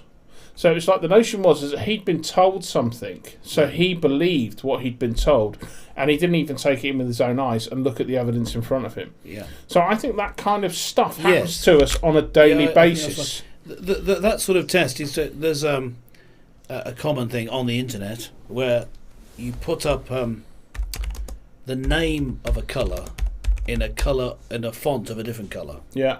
And it's quite difficult to read it out. So, orange, but it says blue, etc. Yeah. It's quite difficult to read out. So I'm trying to find the film, so I can find this character. I need to find out what that. Yes, I think the Mandela effect is interesting. I think maybe we have time, but there are some other examples there, but which are very common. There were common ones that people remember, and people also now started calling them Mandela effects. Things like when you remember lines from movies wrong. Like the famous one is from Casablanca. Great movie. Play it again, Sam. Which he never says play it again, Sam. It never says those. Absolutely. In none of in the books, Watson never says, and Sherlock Holmes never says to Watson, "Elementary, my dear Watson." Yeah. So these things that people remember. It's like a summary of what they would have said. And we've all picked it up because it's what we've heard. Yes. I think. Yeah. Right, shall we have a look more? Yeah, there's some more of these general ones. 8 minutes. Yeah, but we could just speed through. We'll finish on this. Okay, go on. We'll go back to this. Interesting. Right.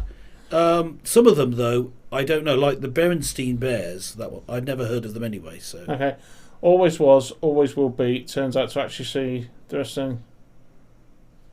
Yeah, Berenstain Bears. Oh, okay. Right, fair enough. Yes, this is. Do you think the evil queen from Snow White never says "mirror, mirror on the wall"? She says "magic mirror on the wall." As a kid, I could have sworn she said the first line. Mirror, mirror on the wall, who's the fairest of them all? Yes, but she says magic mirror. But you see, mirror, mirror on the wall is already a line from. It's not in the movie, but it wasn't. It's not just a movie, so it's a traditional story, isn't it? Yeah, I mean, it might have come from the original fable. You can't see. Oh, you can see this. I'm live at it. Can. Schitt's Creek. Yeah, the fact that the word. I don't know this. So okay. Well, do you want a Star Wars quote? I know. Okay, Luke, I am your father, as opposed to the real quote. No, I am your father. Oh, I don't know. Yeah, people think he says, "Luke, I am your father," but he doesn't. He says no. In response to a question, Luke says, "You killed my father," and he says, "No, I am your father." So that's what. So that's that one I know. So and that's a famous line. That's but it's wrong. But hang on. I'm going to bring back. Right. So the conceptual idea of the Mandela effect is that this doesn't make sense. So the reality is that if Darth Vader, this is very important. If Darth Vader said to Luke Skywalker, "No, I am your father," rather than "Luke, I am your father." Yes. I think he says, "Luke, search your feelings, you know it to be true." Yes. Yeah, he's probably right. But when he says, "No, I'm your father," it could be that any kind of skit or anything where somebody else has said something, Chinese whispers what's been said. So of course we then all start remembering that. Yes. Yeah. So whereas the Mandela effect, I think. You don't think this is quite the Mandela effect? It isn't quite the same, is it? I know it's not the same thing as you would think that somebody actually in their mind's eye, like the one story that kind of stuck out from the BuzzFeed that you've given me there, is the guy who believed that he watched the Twin Towers fall in a particular house that he was in 3 houses after his parents divorced, or whatever it was. Yes. And yet in the time that he couldn't have been in that house. He couldn't have been in that house. And you could say, well, maybe he imagines this tragic event fitting in with him feeling that a tragic event has happened when his parents splitting up. Maybe the emotions went together. Maybe it was emotionally true, but wasn't factually true. Maybe I don't know. I'm just anyway. Something might have sparked. Okay, so there are some stories here. I'm just worried on BuzzFeed as to what's going to appear. Oh, you're having a quick look. Yes. Yeah. Well, There's some strange names of the of the users who are putting up. I think stories. a kid chorus. This is extra space. Yeah, there were a few quotes of different lines which don't. I like that phosphorate. There was quite fit, but yeah, I was thinking. Yeah, there's quite a few of those lines, aren't there? They just make it make more sense when quoted out of context. So putting Luke in makes it make more sense. And alas, poor Yorick, I knew him well from the Gravediggers scene from Hamlet, Shakespeare. Alas, poor Yorick, I knew him well. It isn't what he said, but what he said, taken out of context, just sounds odd. What he actually said was, alas, poor Yorick, I knew him, Horatio. Yeah, that's the one I know. Because he is, if you don't know who he's talking to, it makes... And the other one, is it Kiss Me Hardy? Yes. And is it Kismet? Is the word. Oh, right. It's not Kiss Me Hardy, it's Kismet Hardy. Oh, I didn't know that. So what did you know as Kiss Me Hardy? Yeah. I thought he was affectionate. What? Why did he say Kismet though? Was he a fan of the Muppets? Kismet Hardy. Yeah. Let's see. Kismet Hardy. Isn't Kismet one of the Muppets? What were Nelson's last words? All right. Let's see if that. And what does Kismet mean? I don't know. We'll get to that. I'm going to switch here. So no, that's Kermit, isn't it? The Muppets.